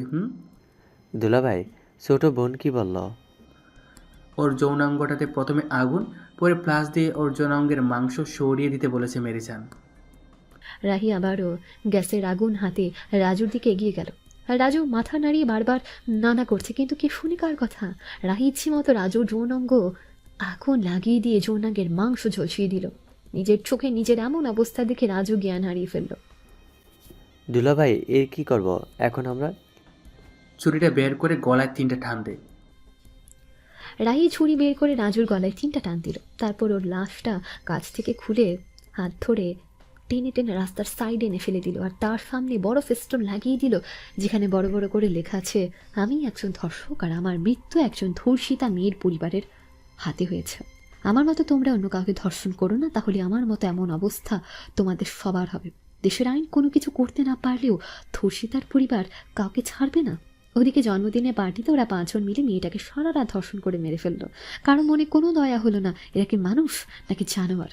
আজ টাকা পয়সা আছে বলে যা খুশি তাই করে বেড়াবে এরা। মেয়েটাকে মেরে ফেলে পানির ট্যাঙ্কির মাঝে লাশটা রেখে যে যার মতো চলে গেল, এবং যাওয়ার আগে সিসিটিভির ফুটেজ সব নষ্ট করে দিল। রাকিব, অনেক দিন পর জমিয়ে মজা করলাম রে। শালা রাজেরও থাকলে না, সে যদি থাকতো সেও মজা করতে পারত। আরে শালা বাদ দিয়ে এসব, এবার যে যার বাসায় যা। যদি আজ রাতে অন্য কাউকে পেতাম তাহলে অনেক মজা হতো। তোর দেখে দিন দিন চাহিদা বেড়ে যাচ্ছে, এসব বাদ দে। আর নতুন কোনো মাল পেলেই সবাইকে খবর দিবি, বুঝলি? দোস্ত, নেশা করবো, একটু মদের বোতলটা দে। এ শালার আবার মালের চেয়ে নেশার প্রতি খুব চাহিদা। চাহিদা কি এমনি হয় যা জিনিস খালি তুই? এত সুন্দর করে যে তুই মেয়ে পাঠাতে পারিস তা তো জানতাম না আমি। হই স্যার বলতে হবে না, বিকালে গার্লস স্কুলের সামনে আসিস, কোচি মেয়ে দেখবো, যেটা পছন্দ হয় সেটাকে আজ রাতের বিছানায় নিব। আচ্ছা রাকিব, মেয়েরা তোর কাছে এত পটে কেন? সব টাকা, গাড়ি আর ক্ষমতার জন্য। এখনকার মেয়েরা এসব যে ধনী ছেলে দেখে তাদের কাছে ঝুঁকে পড়ে। এইসব মেয়েরা চেহারা দেখে না, ভালো ছেলে খুঁজে না, বাপের টাকা পয়সা বংশ খুঁজে। তাই তো বলি, আমাদের ডাকে কোনো মেয়েরা সাড়া দেয় আর নিজে থেকে প্রেম নিবেদন করে। শোন, তুই নেশা করিস, খুন করিস, খারাপ, কিন্তু তোর কাছে টাকা আছে, সব সুন্দর সুন্দর চেহারার মেয়েরা তোর পায়ে লুটিয়ে এসে পড়বে। ঠিক বলেছে রাকিব। তাই আমরা সেই স্কুল জীবন থেকে কত রকমের মেয়ে পটিয়ে বিছানাতে নিয়েছি। ওরা আরও কত শত কথা বলে সেখান থেকে চলে গেল যে যার মতো। ওরা বাসা নিয়ে ঘুমানোর ঠিক 3 ঘন্টা পর জানতে পারল তাদের বন্ধু রাজু খুন হয়েছে। তারা আর ঘুম না পেরে যে যার গাড়ি মোটরসাইকেল বের করে ঘটনাস্থলে চলে গেল। সেখানে গিয়ে দেখে রাজুর লাশ পড়ে আছে, চারদিকে পুলিশ, মিডিয়া, সাধারণ মানুষ এবং ফাস্টন দেখে তারা বুঝেও যায়, কিন্তু এটা বুঝতে পারছে না কোন মেয়েটার পরিবার তাদের সাথে এমন করছে। রাজুর বাবা মা, ভাই বোন সবাই কান্না করছে, সবাই পাগলের মতো আচরণ করছে। মিডিয়া বারবার পুলিশের দিকে আঙুল তুলছে। এভাবে প্রতিদিন খুন হলে শহরের মানুষ তো কেউ নিরাপদ থাকবে না। আবার কিছু মিডিয়া বলছে ধর্ষণকারীর আরও একজনের নির্মম হত্যা। সবাই অবাক হচ্ছে, শহরের নাম করা ব্যবসার ছেলের যেখানে নিরাপত্তা নেই, তাহলে অন্য সাধারণ মানুষের কি হবে? এসব দৃশ্য টেলিভিশনে দেখে ইব্রাহিম খলিল, শামীম, রাহিম ও নিতিনজনের মুখে শয়তানি হাসি। বাবা শামীম, আপাতত 1 সপ্তাহ তোমরা দুজন বাসা থেকে বের হবে না। সব কিছু স্বাভাবিক হওয়ার পর তোমাদের নতুন মিশন দেব, আর কাকে কোথায় খুন করতে হবে তা আমি বলে দেব। আচ্ছা বাবা, ঠিক আছে, আমাদের দুজনেরও একটু বিশ্রামের দরকার। তোমরা চাইলে আমার ফ্ল্যাটে যেতে পারো এবং মজা মস্তি করতে পারো, আনন্দে দিন কাটাও। বাবা, মজ মাস্তি আমাদের দুজনের শরীরের সাথে মানায় না। দুলাভাই ঠিক বলেছে আঙ্কেল, আমরা একটু নিরিবিলি থাকতে চাই, মজা মস্তি না। আচ্ছা ঠিক আছে, তাই হবে, চিন্তার কোনো কারণ নেই। রাহি আর শামীম সেদিন ইব্রাহিম খলিলের ফ্ল্যাটে চলে আসে। রাহি এসেই ঘুমিয়ে পড়ে, শামীম বেলকনিতে চলে যায়। আকাশের দিকে তাকিয়ে থাকে আর সুপ্রিয়ার সাথে কাটানোর সময় আর তার বলা কথাগুলো ভাবতে থাকে। হঠাৎ শামীম দেখতে পায় সুপ্রিয়া শামীমের হাত ধরে তার পাশে দাঁড়িয়ে কাঁধে মাথা রেখেছে। শামীম চলে যায় তার কল্পনা রাজ্যে। কেমন আছো তুমি কলিজা? তোমাকে ছাড়া কি আমি ভালো থাকি? তাই তো তোমার কাছে চলে এলাম। আমাকে বারবার একা করে চলে যাও কেন? জানো না তোমাকে ছাড়া আমি চলতে পারি না? তুমি অন্য একটা মেয়েকে দেখে বিয়ে করে নাও। কেমন করে এই কথাটা বলতে পারলে তুমি? যেখানে তোমাকে ছাড়া আমি চলতে পারি না, থাকতে পারি না, সেখানে তুমি কেমন করে এসব কথা বলো? আমি যে তোমার নেই, এই যে আল্লাহ আমাকে তার কাছে নিয়ে গেছে, আমি যে আর সেখান থেকে তোমার কাছে আসতে পারবো না। তাহলে আমাকেও নিয়ে যাও তোমার কাছে, তোমাকে ছাড়া আমি থাকতে পারবো না। এখন আমার কাছে তোমাকে নিব না আমি। আগে আমার সাথে অন্যায় হওয়ার প্রতিশোধ নিতে হবে তোমাকে নিজ হাতে। প্রতিশোধ নেওয়া হলে আমি তোমাকে আমার কাছে নিয়ে যাব, যেখানে শুধু তুমি আর আমি থাকব, আর কেউ থাকবে না, আর আমাদের পথের কাটাও কেউ হবে না। শামীম সুপ্রিয়াকে তার দিকে ঘুরিয়ে দুহাত সুপ্রিয়ার গালে রাখল। অপলকভাবে সুপ্রিয়ার দিকে তাকিয়ে আছে। সুপ্রিয়ার চেহারা এত উজ্জ্বল হয়েছে যে পুরো বেলকনিতে আলো জ্বলছে মনে হচ্ছে। দুজন দুজনের দিকে রোমান্টিকভাবে তাকিয়েছে। আপনাদের মন মতো একটা রোমান্টিক গান দেন। দুজন হারিয়ে যাচ্ছে আতল সাগরের ঢেউয়ের মাঝে। আপনারা যে কেমন রোমান্টিক গান দিচ্ছেন সেটা শেষ, কিন্তু দুজনের চোখে চোখে ভালোবাসার কথা বলা যেন শেষ হচ্ছে না। দুজন এক দৃষ্টিতে দেখেই যাচ্ছে, মনে হয় কেউ যেন কোথায় কাউকে ছেড়ে অনেক দূরে চলে যাচ্ছে। আচ্ছা, তুমি আমাকে এমন করে দেখো কেন? তোমার চোখের দিকে তাকালে কেন জানি তোমার চোখের মায়া হারিয়ে যায়। কে মানা করেছে? হারাও না আমার চোখে তুমি। তুমি যদি থাকতে আমার পাশে সুপ্রিয়া, তাহলে বুঝতে এখনো ঠিক আগের মতোই ভালোবাসি আমি তোমাকে। জানি আমার পাগল আমাকে কতটা ভালোবাসে, কিন্তু নিয়তির কাছে যে আমি হার মেনেছি, আর চাইলেও যে তোমার বুকে মাথা রাখতে পারবো না। এই পাগলি, থাকো না আমার বুকের মাঝে, রেখে দিতে চাই আমার বুকে তোমাকে। এখন যে দুজন দু জগতের আলাদা বাসিন্দা, চাইলেও যে আর এক হতে পারবো না। শামীমের চোখে পানি, কিন্তু সুপ্রিয়া শত চেষ্টা করেও কাঁদতে পারছে না। সুপ্রিয়া বা কাঁদবে কি করেছে যে এখনো মৃত শামীমের কাছে? এটা তো সুপ্রিয়ার ছায়া। মন কান্দে কিন্তু চোখ দিয়ে আর জল ঝরে না। কোন একটা সময়ে সুপ্রিয়া শামীমকে বাবার আশাতে অনেক কেঁদেছিল, আর আজ হিতে বিপরীত, সুপ্রিয়ার সামনে শামীম কান্না করছে। খেতে চাইলেও সুপ্রিয়া কাঁদতে পারে না। তুমি এভাবে কেঁদো না, আমার যে ভিতরটা ছিঁড়ে যায় তা কি তুমি বুঝো না? সব বুঝি, সব জানি, কিন্তু এই মনটাকে তো মানাতে পারি না। কি করব আমি? আমার যে সব স্বপ্ন নষ্ট হয়ে গেছে। স্বপ্ন কি শুধু তোমার একারই নষ্ট হয়ে গেছে? আমার বুঝি হয়নি? জানো সুপ্রিয়া, আমি না একটা স্বপ্ন দেখতাম, আমাদের মেয়ে হবে, নাম রাখবো রাত্রি। রাত্রিকে নিয়ে হবে আমাদের সব আশা আকাঙ্ক্ষা। রাত্রিকে ঠিক তোমার মতো করে গড়ে তুলবো। মাঝে মাঝে তুমি দাবি করবে আমার জন্য চকলেট, ফুল এসব নিয়ে আসবে। তুমি আমাকে বলবে আমার কোপাতে ফুলটা দিয়ে দাও। প্রতিদিন নিজ হাতে তোমাকে খাইয়ে দিয়ে তারপর আমি না হয় খেতাম। এত কিছু ভেবে রেখেছিলে তুমি? জানো শামীম, আমিও না তোমার মতো করে ছোট্ট একটা স্বপ্ন দেখেছিলাম। তুমি প্রতিদিন সকালে অটো নিয়ে বের হওয়ার আগে আলতো করে আমার কপালে চুমু দিবে, আবার অটো চালিয়ে দিন শেষে রাতে যখন বাড়ি ফিরবে আমার শাড়ির আঁচল দিয়ে তোমার শরীরের ঘাম মুছে দেব, আবারও ভালোবেসে আমাকে আদর দেবে। রাতে তোমার নিজ হাতে আমাকে খাইয়ে দিবে, তোমার বুকে মাথা রেখে ঘুমাবো আমি। তুমি আমার এলোকেশে হাত বুলিয়ে দিতে দিতে প্রতিদিন গল্প শোনাবে। আমি তোমাকে জড়িয়ে ধরে ঘুমের রাজ্যে চলে যাব। আমি ঘুম গেলে আমার কপালে আবারও আদর করে আমাকে খুব শক্ত করে তোমার বুকে জড়িয়ে নিয়ে তুমিও ঘুমের দেশে চলে যাবে। জানো কলিজা, আল্লাহর কাছে চাইতাম তোমার ঘরের বউ হই, তোমাকে আপন করি, তোমার সন্তান আমার গর্ভে থাকুক, আমাকে মা, তোমাকে আব্বা ডাকুক। ওই পাগলি, নিবে তোমার দেশে আমাকে? তোমাকে ছাড়া যে আমার থাকতে অনেক কষ্ট হয়, বুঝো না কেন তুমি? এখন নিব না, সবগুলোকে নিজ হাতে তুমি শাস্তি দেবে। তারপর তুমি না চাইলেও তোমাকে আমার সাথে করে নিয়ে যাব। সবগুলোকে অনেক অনেক বেশি কষ্ট দিয়ে মারবে তুমি। আমি তোমার সাথেই থাকবো। ওদের মৃত্যু দেখে যেন দেশের সব ধর্ষকের আত্মা কেঁপে ওঠে। অনেক মেয়ে, অনেক নারী, অনেক শিশু এদের মতো জানোয়ারের বাচ্চার কারণে নিজের সতীত্ব হারিয়ে ফেলেছে। এদের মতো জানোয়ারের বাচ্চারা অনেক মেয়ের জীবন নষ্ট করেছে। এদের মতো কিছু মানুষের কারণে এদেশের মেয়েরা নিরাপদ নেই। এদের মতো জানোয়ারের বাচ্চার জন্য মেয়েরা নিরাপদে স্কুল, কলেজ, মাদ্রাসায় যেতে পারে না, ভয় পায়। এদের মতো জানোয়ারের বাচ্চার জন্য আজ এই দেশের মেয়েরা কর্ম করতে ভয় করে। আমি চাই তুমি এদেরকে সবচেয়ে আলাদা মৃত্যু দাও। দেশের আইন দেখুক, একজন ধর্ষিতা মেয়ের পরিবার সঠিক বিচার না পেলে কেমন করে ধর্ষকদের শাস্তি দেয়। যাদের বোন মেয়ে ধর্ষিত হয় তাদেরকে বলতেছি, এইসব ধর্ষককে নিজ হাতে শাস্তি দেন। দেখবেন দেশে ধর্ষক কমে গেছে। আপনার জীবন গেলে যাক, তবুও নিজের বোন মেয়ের ধর্ষকের শাস্তি নিজ হাতে দেন। আপনার বোন মেয়ে কত স্বপ্ন দেখে, কিন্তু এইসব বাজে ছেলের কারণে তাদের সব স্বপ্ন নষ্ট হয়ে যায়। আর মেয়েরা টাকা, গাড়ি, বাড়ি দেখে না, আগে দেখে ছেলেটা কেমন। মরে গেলে তো তোমার সাথে আর টাকা, গাড়ি, বাড়ি, সুন্দর চেহারার ছেলেটা যাবে না। তুমি নিজেই আল্লাহর কাছে চলে যাবে। তোমার কবরে এসবের কিচ্ছুই যাবে না। তাই নিজের ভালো মন্দ নিজেই দেখো। তুমি সব ঠিক কথা বলছো কলিজা। আমিও তাদের কাউকে ছাড়বো না, কাউকে বাঁচতে দেবো না। তাদের যদি আমার নিজের জীবনে চলে যায় তবুও কিছু পরোয়া করবো না। হ্যাঁ, দেশে এমনও মেয়ে আছে তারা ছেলে দেখে না, তার দেখে টাকা, গাড়ি, বাড়ি, তাই তো তারা ঠকে। আর হ্যাঁ, এমন কিছু মেয়ে আছে যারা চেহারার বড়াই করে, রূপের বড়াই করে। খোঁজ নিয়ে দেখো, তার সেক্স ভিডিও ভাইরাল হয়ে গেছে। ভদ্র ভালো মেয়েদের এমন হয় না, অহংকারী আর ছলনাকারী মেয়েদের এমন হয়। আর এদের কারণে ভালো ভালো মেয়েদের জীবন নষ্ট হয়ে যায়। আমি দর্শন চাই না দেশে। আমি চাই সবাই নিরাপদ থাকুক, সবার সমান অধিকার থাকুক, সবাই সবাইকে সম্মান করুক, কারো মনে কোনো ভয় না থাকুক। শামীম এগিয়ে গিয়ে সুপ্রিয়াকে জড়িয়ে ধরেই আছে। সুপ্রিয়া জড়িয়ে ধরে আছে আজ কতদিন পর। শামীমের মনে হচ্ছে সুপ্রিয়া তার সাথেই আছে, আর শামীমও চায় এভাবেই সুপ্রিয়া সারা রাত ওর সাথে থাকুক। শামীমকে সুপ্রিয়া অনেক অনেক ভালোবাসা দিক। হঠাৎ কারো হাতের স্পর্শে শামীমের ধ্যান ভেঙে গেল। শামীম দু হাতের মাঝে দেখছে কেউ নেই। পেছনে ঘুরে দেখে রাহিমণি ওর কাঁধে হাত রেখেছে।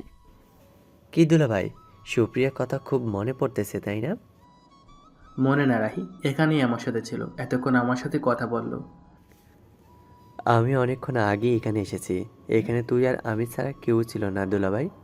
আমি যে এতক্ষণ সুপ্রিয়ার সাথে কথা বললাম।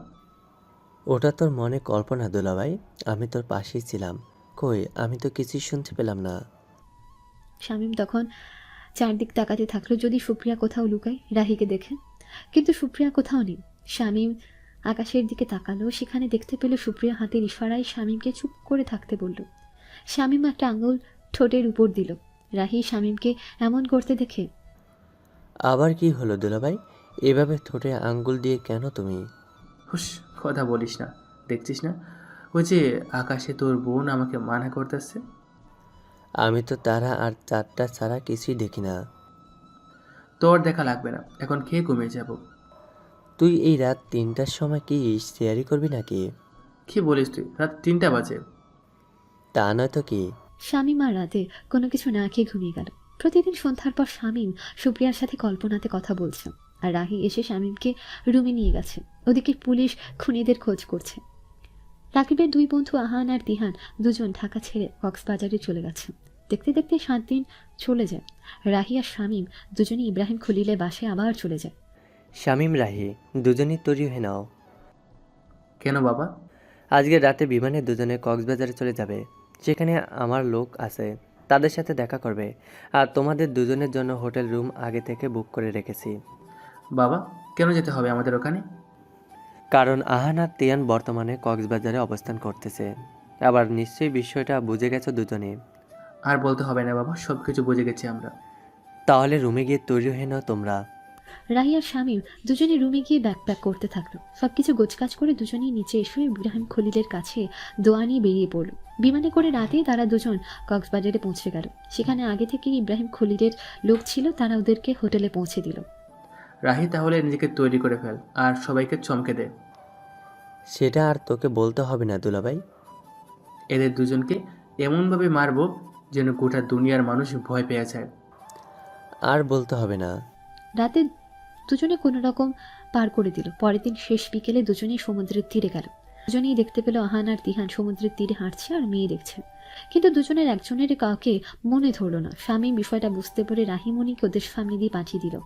রাহিয়া যেমনভাবে সেজেছে আর এমন ড্রেস পরেছে, সবার নজর এখন সমুদ্রের সৌন্দর্য না, রাহির প্রতি খারাপ নজর। রাহিও খারাপ মেয়েদের মতো হেঁটে হেঁটে আহান আর তিহানের কাছে গেল। আহান আর তিহান রাহিকে দেখে রাহির পিছু নিল আর খারাপ খারাপ টোন করতে লাগলো। ইস রে, আহান যদি এই মেয়েটাকে এক রাতের জন্য কাছে পেতাম রে। ঠিক বলেছিস তিহান তুই। আহান চল দেখি পটাতে পারি কিনা। ঠিক বলেছিস, চল পটাই মালটাকে।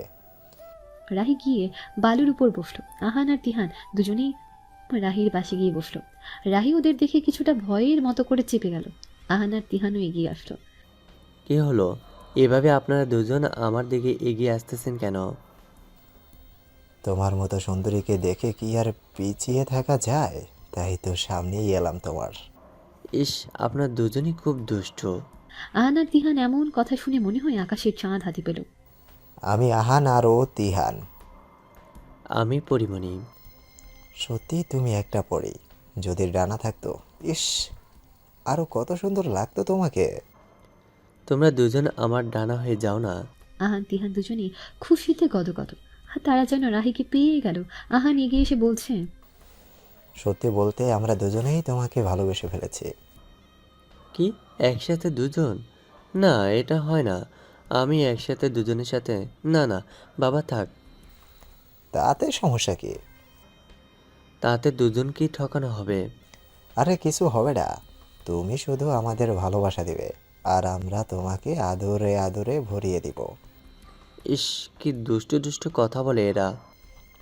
চলো সামনের ওই দিকে নির্জন পাহাড় আছে, ঘুরে আসি। না বাবা থাক, যদি ওখানে দুজনই আমার সাথে ইয়ে করো। আমরা না তোমার প্রেমিক, করলে আমরাই করব, অন্যরা তো আর করবে না। তাছাড়া এখানে সবাই তোমার দিকে কেমন বাজেভাবে দেখতেছে। আর তোমরা দুজন মনে হয় খুব ভালো করে দেখতেছো। ওরা আর আমরা কি সমান হলাম নাকি? চলো তো তুমি। রাহিকে এক প্রকার জোর করেই দুজনেই তুলল। রাহি উঠে শামীমকে চোখ টিপ দিল, তার মানে কাজ সম্পূর্ণ। রাহিকে নিয়ে সাগর থেকে অনেক দূরে একটা নির্জন পাহাড়ে তারা নিয়ে গেল। শামীম আগে থেকে সেখানে সবকিছু ঠিক করে রেখেছে। আহান আর তিহান দুজন রাহির হাতের উল্টো পিঠে বারবার চুমু দিচ্ছে। রাহি ওদের কাণ্ড দেখে শয়তানি মার্কা হাসি দিচ্ছে আর মনে মনে বলছে, এইটাই তো তোমাদের দুজনের শেষ দিন। আহান আর সামনে যাওয়ার দরকার নেই। এখানে চিৎকার করলেও কাকপক্ষীও শুনবে না। তিহান, তোর এত তারা কেন রে? ভালো জিনিস ধীরে ধীরে খেতে হয়, তা কি জানিস না? পরে তো হোটেলেও নিয়ে যেতে পারতাম। আরে বোকা, আজ আর পারবো না। কালকে পারমিশন নিব হোটেল ম্যানেজারের কাছে, তারপর নিব। তার আগে আজ একটু টেস্ট করে নেই। যখন দুজনেই রাহির গায়ের কাপড় খুলবে তখনই রাহি দুজনের মুখে একটা স্প্রে মেরে দিল আর সাথে সাথে দুজনেই অজ্ঞান হয়ে গেল।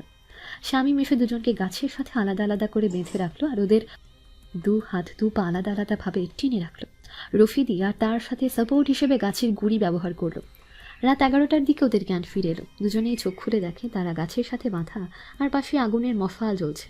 দুজনে মুখোমুখি ভাবে আছে। ওদের জ্ঞান ফেরার সাথে সাথে রাহি আর শামীম দুজনেই ওদের সামনে চলে আসলো। আমাদের দুজনকে এভাবে বেঁধে রাখার কারণ কি পরিমণি?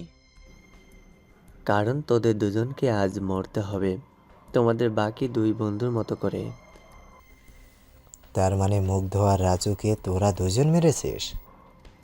হ্যাঁ হ্যাঁ, আমরা দুজনকে মেরেছি। মনে পড়ে রংপুরে আমার সামনে আমার কলিজাকে দর্শন করেছিলি, কত কষ্ট দিয়েছিলি। আজ তোদেরকেও ঠিক সেইভাবেই মারব। একবার ছেড়ে দিয়ে দেখো কে কাকে মারে। এই রাহি, পেরেকার রাহাদুরিটা নিয়ে আয় না।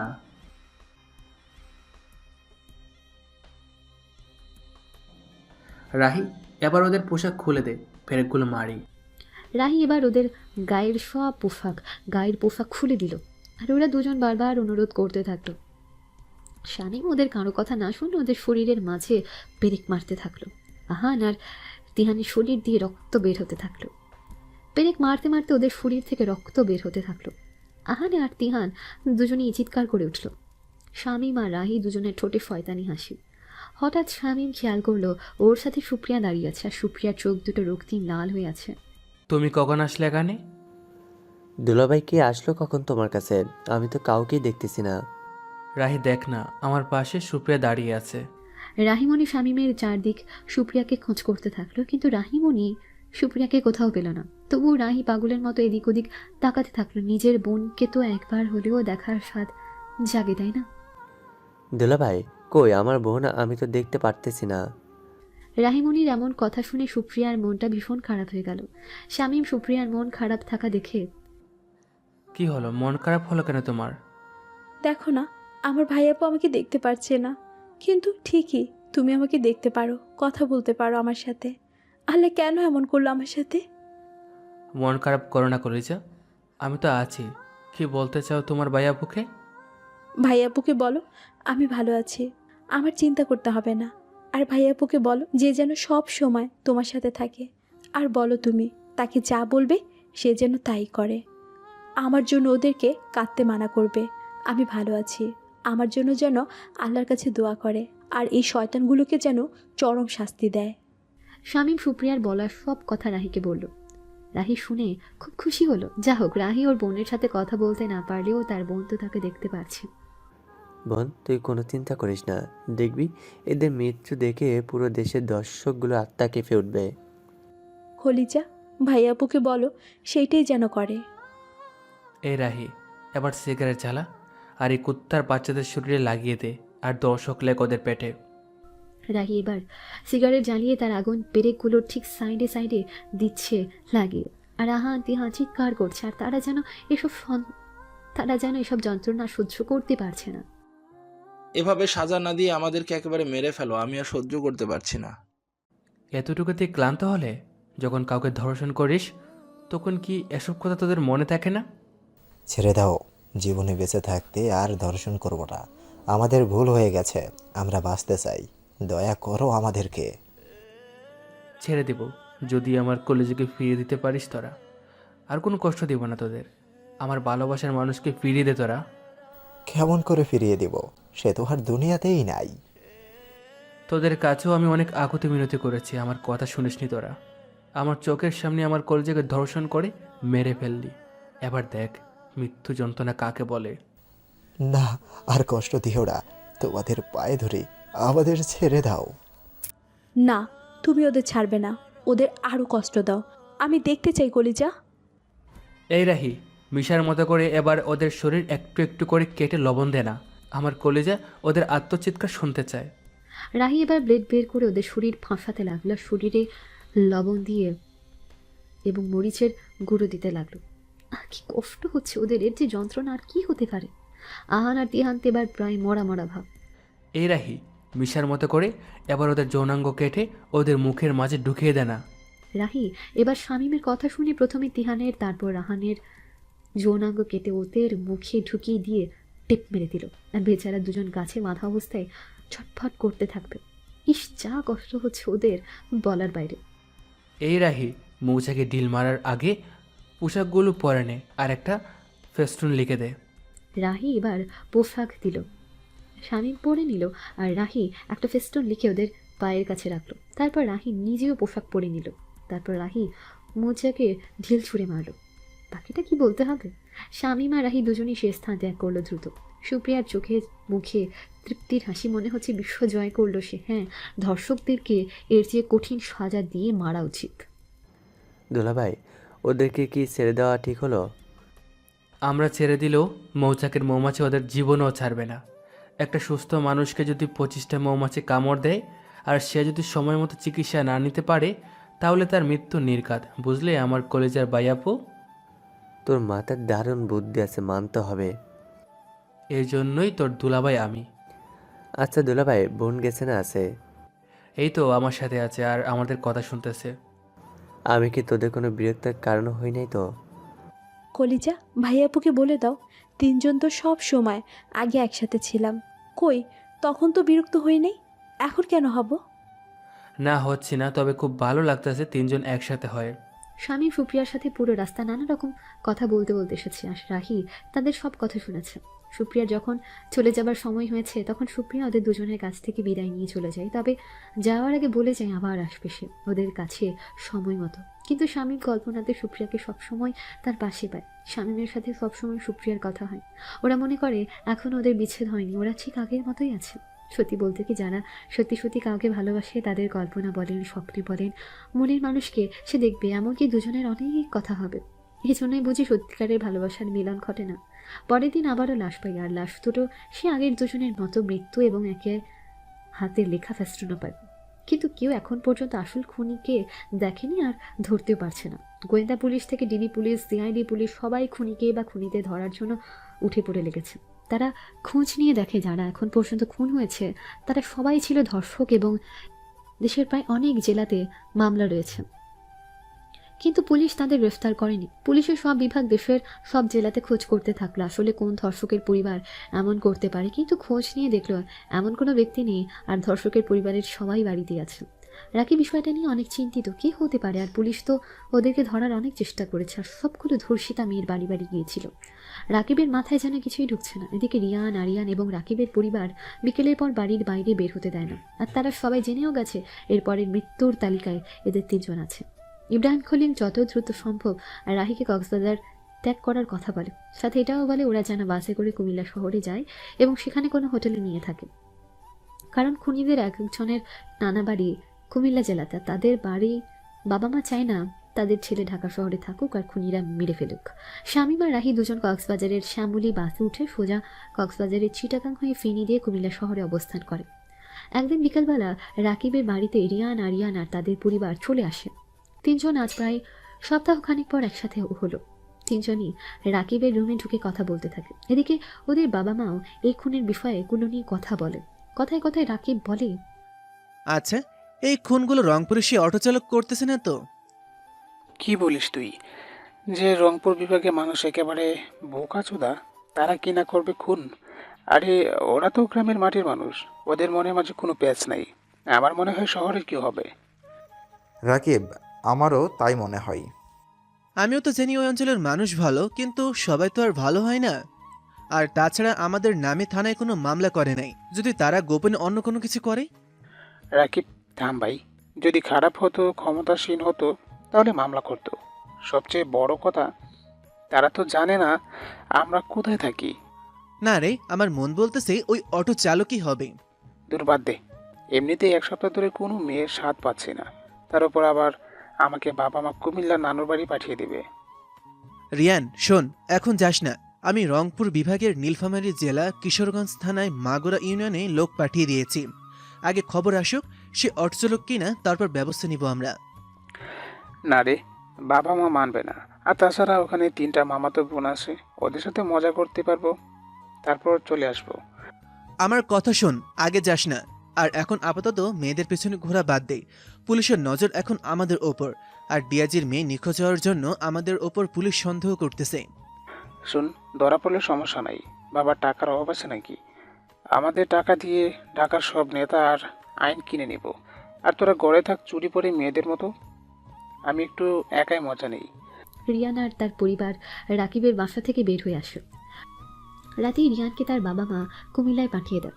রিয়ান কুমিল্লা গিয়ে ওর মামাতো বোনগুলোর সাথে ভাব জমাতে থাকে, যেন খুব দ্রুত তাদের সাথে আর ওর মামাতো বোনদের সাথে ভাবও হয়েছে। এদিকে শামীম আর রাহি ইব্রাহিম খলিলের ইনফরমেশনের অপেক্ষায় আছে। আর ইব্রাহিম খলিলের লোক জানায় রিয়ান ও নানা বাড়ি চলে গেছে। ইব্রাহিম খলিল সব জেনে শামীমকে ফোন করে। হ্যালো শামীম, কোথায় আছো এখন তোমরা? আব্বা, আমরা এখন তো হোটেলে আছি। কেন, কোনো সমস্যা কি?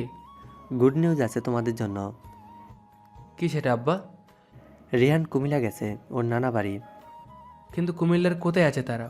এত বড় কুমিল্লা জেলাতে তাদের কোথায় পাবো? ওরা কুমিল্লা জেলার চৌদ্দগ্রাম উপজেলা মুন্সিরহাট ইউনিয়নে আছে। ধন্যবাদ আব্বা।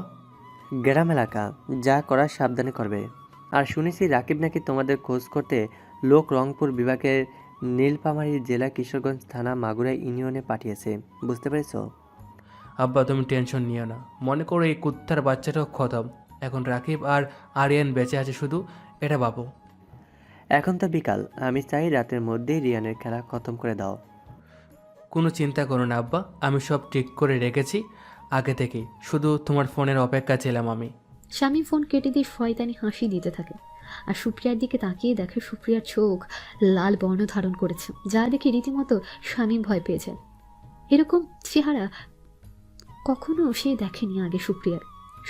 ওই পাগলি, চেহারা এমন করে রেখেছো কেন? আমার ওই জানোয়ারের বাচ্চাগুলোর নাম শুনলে কেন কিছু ঠিক থাকে না? যদি দেহে প্রাণ থাকতো তাহলে নিজ হাতে খুন করতাম ওদেরকে। সুপ্রিয়া এমনভাবে রেগে কথাগুলো বলল যা শামীম আগে কখনো শুনেনি। হ্যাঁ, সুপ্রিয়া আগে শামীমের উপর রাগ হতো, কিন্তু এমন রাগে কণ্ঠ আগে কখনো শুনেনি সে। প্লিজ একটু ঠান্ডা হও, আর কয়েক ঘন্টা পর নিজেই দেখবে ওই কুত্তার বাচ্চার মৃত্যু। আমি না ঠান্ডা হব না, এক্ষুনি চলো তুমি। আমি ওর মৃত্যু যন্ত্রণা দেখতে চাই। কষ্ট দেবে, সেই কষ্ট যা মানুষের মৃত্যুর চেয়ে ভয়ানক। তোমাকে এসব বলতে হবে না, তুমি প্লিজ স্বাভাবিক হয়ে যাও। না, হব না। ভাইয়াবুকে ডাক দাও আর এক্ষুনি বের হও। শামীম বুঝতে পারল সুপ্রিয়াকে ঠান্ডা তখনই করা যাবে যখন সুপ্রিয়াকে সাথে করে নিয়ে যাওয়া হবে, মানে রিয়ানকে মারার সব কিছু ঠিক করতে হবে। শামীম দ্রুত রাহির ঘরে ঢুকলো, ঢুকে দেখে আগে সুপ্রিয়া রাহি রুম এসেছে। শামীম বুঝতে পারে না সুপ্রিয়া কেমন করে আসলো, আর তাছাড়া রুমের দরজা তো বন্ধ ছিল। এত কিছু না ভেবে শামীম রাহিকে বলল, রাহি এক্ষুনি পার্লারে যা, গিয়ে আনকমন একটা রূপসী মেয়ে সে যায়। আমি এদিকে সব ঠিক করে রাখতেছি। আঙ্কেল সব জানিয়ে দিয়েছে তোকে? দিয়েছে। এখনই বের হয়ে পার্লারে যা, আমি এদিকে সব ঠিক করে রেখে দেই। রাহি দ্রুত পার্লার যায় আর শামীম যা যা দিয়ে রিয়ানকে কষ্ট দিয়ে খুন করবে সব কিছু ঠিক করছে আর বারবার সুপ্রিয়ার দিকে তাকাচ্ছে। কিন্তু সুপ্রিয়া সে আগের মতোই আছে। রাহি পার্লার থেকে চলে আসলে শামীম রাহিকে নিয়ে চৌদ্দগ্রাম উপজেলার মুন্সিরহাট ইউনিয়নে চলে যায় গাড়ি করে। গিয়ে রিয়ানের মামা বাড়ির কাছে গাড়ি নষ্ট হওয়ার ভান করে। রাহি গাড়ি থেকে বের হয়ে রিয়ানের মামার বাড়িতে ঢুকে। রাহিকে বাড়িতে ঢুকতে দেখে রিয়ানের মামি জিজ্ঞেস করে কে সে আর কী চায়।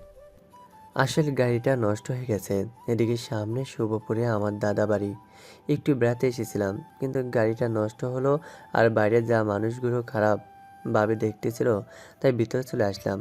রিয়ান ঘরে থেকে সুন্দর মিষ্টি মেয়েলি কণ্ঠ শুনে বাইরে আসে। সে দেখে একটা পরীর মতো সুন্দর মেয়ে। তাকে দেখে রিয়ানের বুকের ভেতর যেন হার্টবিট উঠানামা করতে থাকে। তাই রিয়ান ওর মামিকে জিজ্ঞেস করে মেয়েটাকে। তখন ওর মামি বলে মেয়েটা বিপদে পড়ে এসেছে, ঢাকা যাবে, গাড়ি নষ্ট হয়েছে। আরে ঢাকা যাবেন? আমিও তো ঢাকা যাব। ঢাকা আমার বাসায় আসুন, আমার সাথে ভিতরে আমার রুমে। রাহি কিছুটা লজ্জা আর ভয় পাবার ভান ধরে সেখানেই দাঁড়িয়ে থাকে আর রিয়ানের মামির দিকে তাকায়। তখন রিয়ানের মামি রাহিকে অভয় দেয় এবং রাহি রিয়ানের সাথে ও রুমে যায়। ইস, আপনি যা সুন্দর না, নিশ্চয়ই আপনার বয়ফ্রেন্ড আছে। কি যে বলেন না, এখনো প্রেম করতে পারলাম না আর বয়ফ্রেন্ড। আচ্ছা, আপনি কেমন ছেলে পছন্দ করেন? কেন বলুন তো? আগে বলুন না। আপনার মতো সুদর্শন হ্যান্ডসাম ছেলেকে আমার ভালো লাগে, আর আপনাকে দেখে মনে হয় আপনার গার্লফ্রেন্ড আছে। সত্যি? আমার জিএফ নাই। আমার বাবার এত টাকা পয়সা, গাড়ি বাড়ি, ব্যবসা থেকেও একটা জিএফ নাই। এমনভাবে বললো যেন রাহি পড়ে যায়। আর রাহিও ভালো করে বুঝে গেছে একে খুব দ্রুত বসে এনে সাথে করে নিয়ে যেতে হবে। আপনার বাবার টাকা আছে, আমার না টাকাওয়ালা ছেলে খুব ভালো লাগে। সত্যি বলতেছেন? তাহলে আপনার মনে কি আমার জন্য জায়গা হবে? জায়গা হবে, কিন্তু আপনি যে এখানে থাকেন ঢাকায় হলে। দূর, আমি তৈরি হচ্ছি। দেখেন গাড়ি ঠিক হলো কিনা। আর বলেন, ভালোবাসেন আমাকে? ইস, ভালোবাসা বুঝি মোয়া চাইলেই পাওয়া যায়? আগে আমাকে সাথে করে ঢাকা নিয়ে চলুন, যেতে যেতে আপনার বিষয়ে সব জানবো, তারপর হ্যাঁ বা না বলে দেব। রিয়ান ঢাকা যাওয়ার জন্য তৈরি হলো। রাহি গাড়িতে করে উঠে শামীমকে চোখ টিপ দিয়ে বলল সব ঠিক আছে। রিয়ান সবার কাছ থেকে বিদায় নিয়ে গাড়িতে উঠল। আপনার নাম তো জানলাম। আমার নাম পরিমণি। আর আপনার? আমি রিয়ান চৌধুরী, বাবা মায়ের দুই মাত্র সন্তান, মানে দ্বিতীয় সন্তান। আচ্ছা, যেতে যেতে বাকি কথা হবে। গাড়ি চালাও ড্রাইভার। শামীম গাড়ি চালাতে থাকলো আর মনে মনে শয়তানি হাসি দিতে থাকলো। মুরগি ধরা পড়ে গেছে, এবার আর বাঁচার উপায় তার নেই। 14 গ্রাম যেতে যেতে রিয়ান রাহিকে পুটিয়ে ফেললো। আর এর মাঝে সন্ধ্যা হয়ে গেছে। রিয়ানের এখন টার্গেট রাহিকে ভোগ করার জন্য, কিন্তু ড্রাইভারের জন্য পারছে না। তাই রাহিকে বলে ড্রাইভারকে গাড়ি দ্রুত চালিয়ে ফাঁকা জায়গায় নিয়ে যেতে বললো। আর ড্রাইভারকে গাড়ি থেকে নেমে দূরে কোথাও গিয়ে, যা হোক আজকের পর্বটা অনেক বড় ছিল। আসলে ব্যস্ততার কারণে নিয়মিত গল্প শোনানো হয় না, তাই দয়া করে কেউ রাগ করবেন না। রাহিকে ওসব বলার পরও রাহি গাড়ি থেকে নামলো না, কারণ সবেমাত্র সন্ধ্যা হয়ে গেছে। রাত না হওয়া পর্যন্ত তো কিছুই করতে পারবে না। এদিকে রিয়ানের যেন তর সইছেই না, পারে না এখনই কাজ শুরু করে দেয়। রিয়ান বারবার রাহির দিকে চেপে বসছে, আর রাহি লজ্জা লজ্জা ভাব নিয়ে বারবার সরে যাচ্ছে আর রিয়ানকে সরিয়ে দিচ্ছে। শামীম গাড়ি চালাচ্ছে আর সুপ্রিয়ার দিকে দেখতেছে।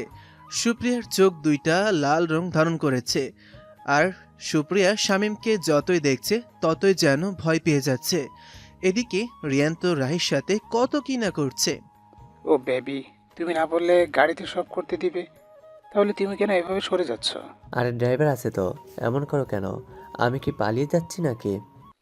না, তবুও তুমি এখন আমাকে একটু আদর করতে দাও। এই সময় না, একটু রাত হোক আগে।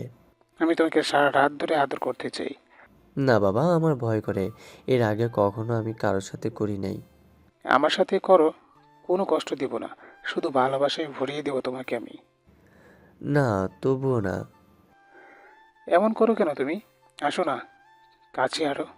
এখনো কাছে যাওয়ার সময় হয়নি। আর কখন হবে তাহলে? সবুরের ফল মিষ্টি হয়, একটু অপেক্ষা করো। তোমার চেয়ে আর কি মিষ্টি হতে পারে বেবি?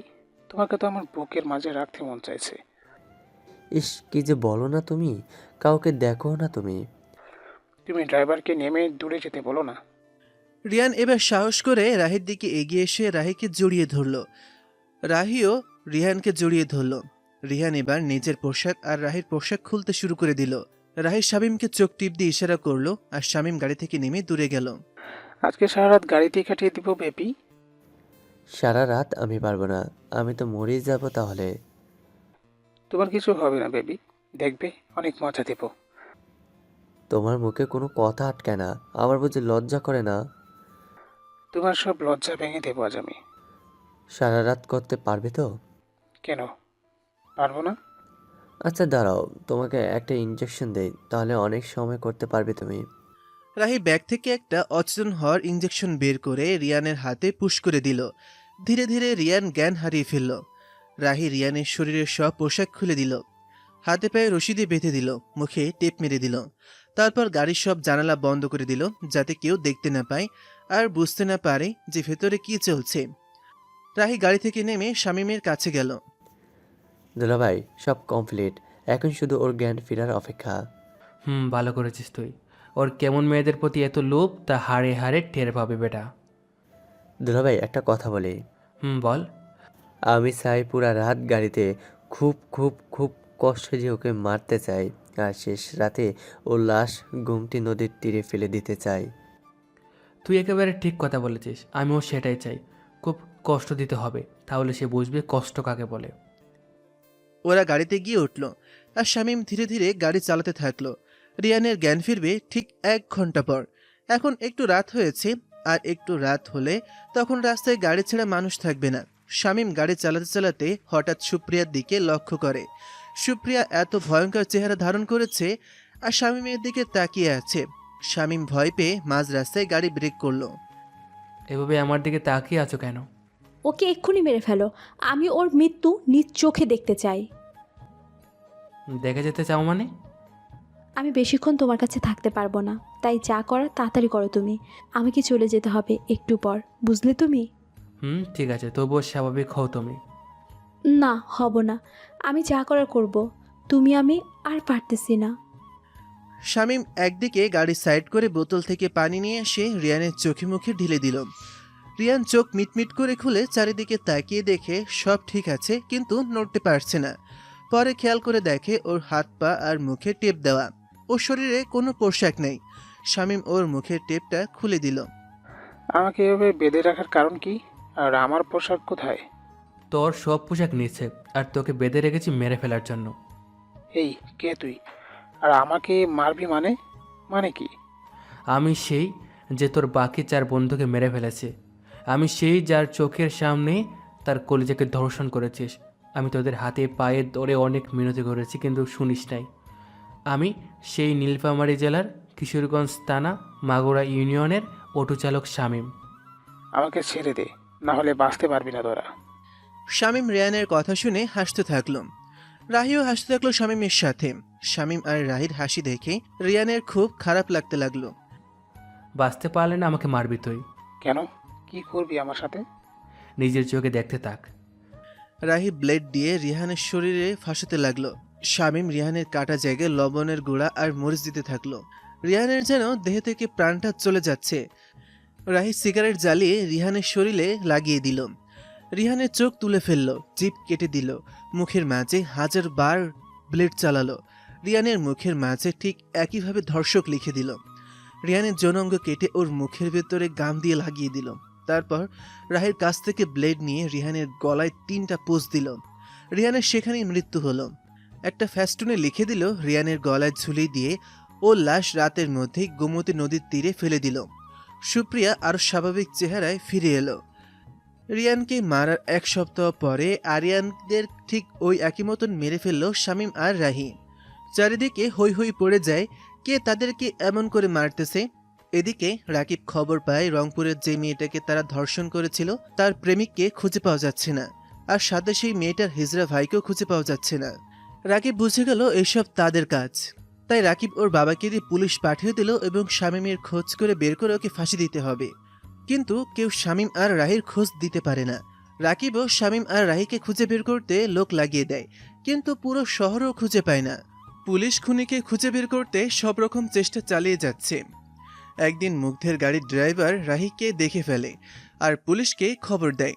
তখন থেকে রাহি পলাতক থাকে আর হিজড়াদের সাথে থাকে, যাতে রাহির সেই মেয়েলি রূপ কেউ না দেখে আর রাহিকে কেউ চিনতে না পারে। এদিকে শামীম রাকিবকে মারার জন্য সব রকম চেষ্টা করে, কিন্তু পারে না। হঠাৎ একদিন রাকিবের সাথে সেই দিনের সেই মেয়েটা যে শামীমের পেটে চাকু ঢুকিয়ে দিয়ে 1700 টাকা নেয় আর ধর্ষক বানিয়ে মানুষকে দিয়ে মার খাইয়ে নেয়, শামীমের মনে প্রতিশোধের আগুন আরও জ্বলতে থাকে। শামীম প্রথমে মনে করে এটা মনে হয় রাকিবের গার্লফ্রেন্ড হবে, কিন্তু খোঁজ নিয়ে দেখে এটা রাকিবের বোন। একদিন রাহি হিজড়াগুলো সহ সবার কাছ থেকে চাঁদা তোলে। সেই সময় রাহি রাকিবকে দেখতে পায়। রাহি হিজড়াদের পেছন ছেড়ে দিয়ে রাকিবের পিছু নেয়। একটা মলে রাকিব ঢোকে, সাথে রাহিও সেই মলে ঢুকতেই রাহি রাকিবের পেটে একটা রড ঢুকিয়ে দেয়, কিন্তু মলে সিকিউরিটি থাকায় রাহি আর রাকিবকে মারতে পারে না। আর তখন থেকেই রাকিব গায়েব আর রাহি পলাতক আছে। তুই কেন একাই রাকিবকে মারতে গেলি? চোখের সামনে নিজের বোনের খুনিকে হাসি খুশি থাকতে দেখে কেমন করে চুপ করে থাকি আমি। এখন আমি কি করবো বল? কোথায় পাবো রাকিবকে আমি? একটা কাজ করতে পারিস দুলাভাই। কি কাজ? রাকিবের বোনের সাথে প্রেম করে আর রাকিবের বোনকে বিয়ে করে, তাহলে রাকিবকে পেয়ে যাব খুব সহজে। আর রাকিব তোর এই চেহারা দেখলে চিনতে পারবে না, আর আমরাও রাকিবকে খুন করতে পারবো। তুই কি পাগল হয়ে গেছিস শাহি? আমি সুপ্রিয়াকে ছাড়া অন্য কাউকে ভালোবাসতে পারবো না। দেখ দুলাভাই, এছাড়া কোনো পথ খোলা নাই। তাই বলে ওই নেশাখোর মেয়ের সাথে আমি করবো প্রেম? ওকে আগে ভালো করে ওকে সময় দে, তারপর ধীরে ধীরে তোর ভালোবাসার জালে ফাঁসিয়ে বিয়ে কর। আর বিয়েতে রাকিব ঠিক আসবে, কারণ রাকিবের কলিজার টুকরা ওর বোন। একমাত্র বোনের বিয়েতে রাকিব আসবে, আর সেখানেই রাকিবকে খুন করব।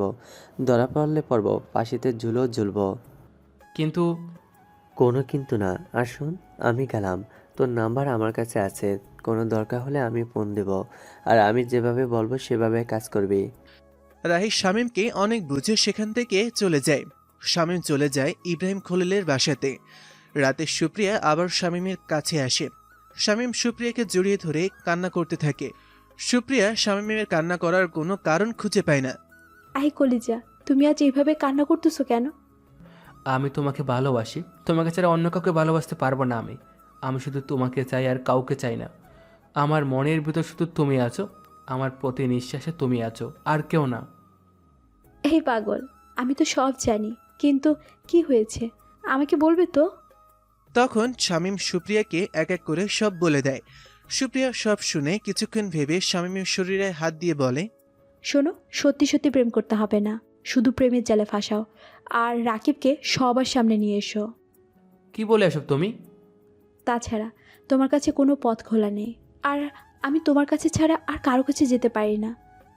যদি পারতাম তাহলে রাকিবের ঠিকানা তোমাকে দিয়ে দিতাম আমি। যে তুমি অন্য মেয়ের সাথে আমাকে দেখতে সহ্য করতে পারো না, আর আজ সেই তুমি আমাকে অন্য একটা মেয়ের সাথে প্রেমের অভিনয় করতে বলতেছো? প্রেম তো আর করবে না, শুধু প্রেমের অভিনয় করবে, এই আর কি। আর আমি তো এখন দুনিয়ার কেউ না। যদি বেঁচে থাকতাম তাহলে কি তোমাকে অন্য কারো কাছে যেতে দিতাম? এই পাগলি, কে বললো বেঁচে নাই তুমি? আমাদের তো শরীর আলাদা, কিন্তু প্রাণ তো একটা। দেখো না, আমার মাঝে তুমি বেঁচে আছো, আর তোমার মাঝে আমি। তা জানি, কিন্তু বাস্তবতাকে তো মেনে নিতে হবে নাকি? তোমার কাছে নিয়ে যাও আমাকে, আমি আর পারতাছি না। আই পাগল, আগে আমার উপর হওয়া সব অন্যায়ের প্রতিশোধ নাও, তারপর আমি তোমাকে আমার কাছে নিয়ে যাব। এখন নিয়ে যাও না তোমার কাছে। এখন চাইলেও পারবো না। এখন তোমার একটাই কাজ, রাকিবকে খুঁজে বের করা। আর তার জন্য যদি ওর বোনের সাথেও প্রেম করা লাগে তাহলে তাই করো তুমি, আমি তোমার সাথে আছি।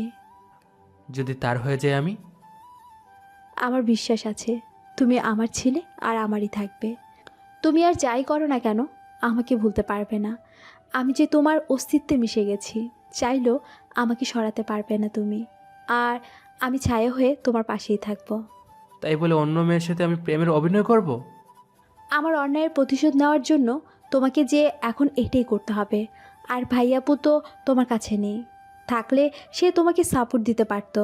তাই তোমার এখন কাজ হবে রাকিবের বোনের সাথে প্রেম করা। তারপর শামীম রাকিবের বোনের সাথে প্রেম করার জন্য উঠে পড়ে লাগে।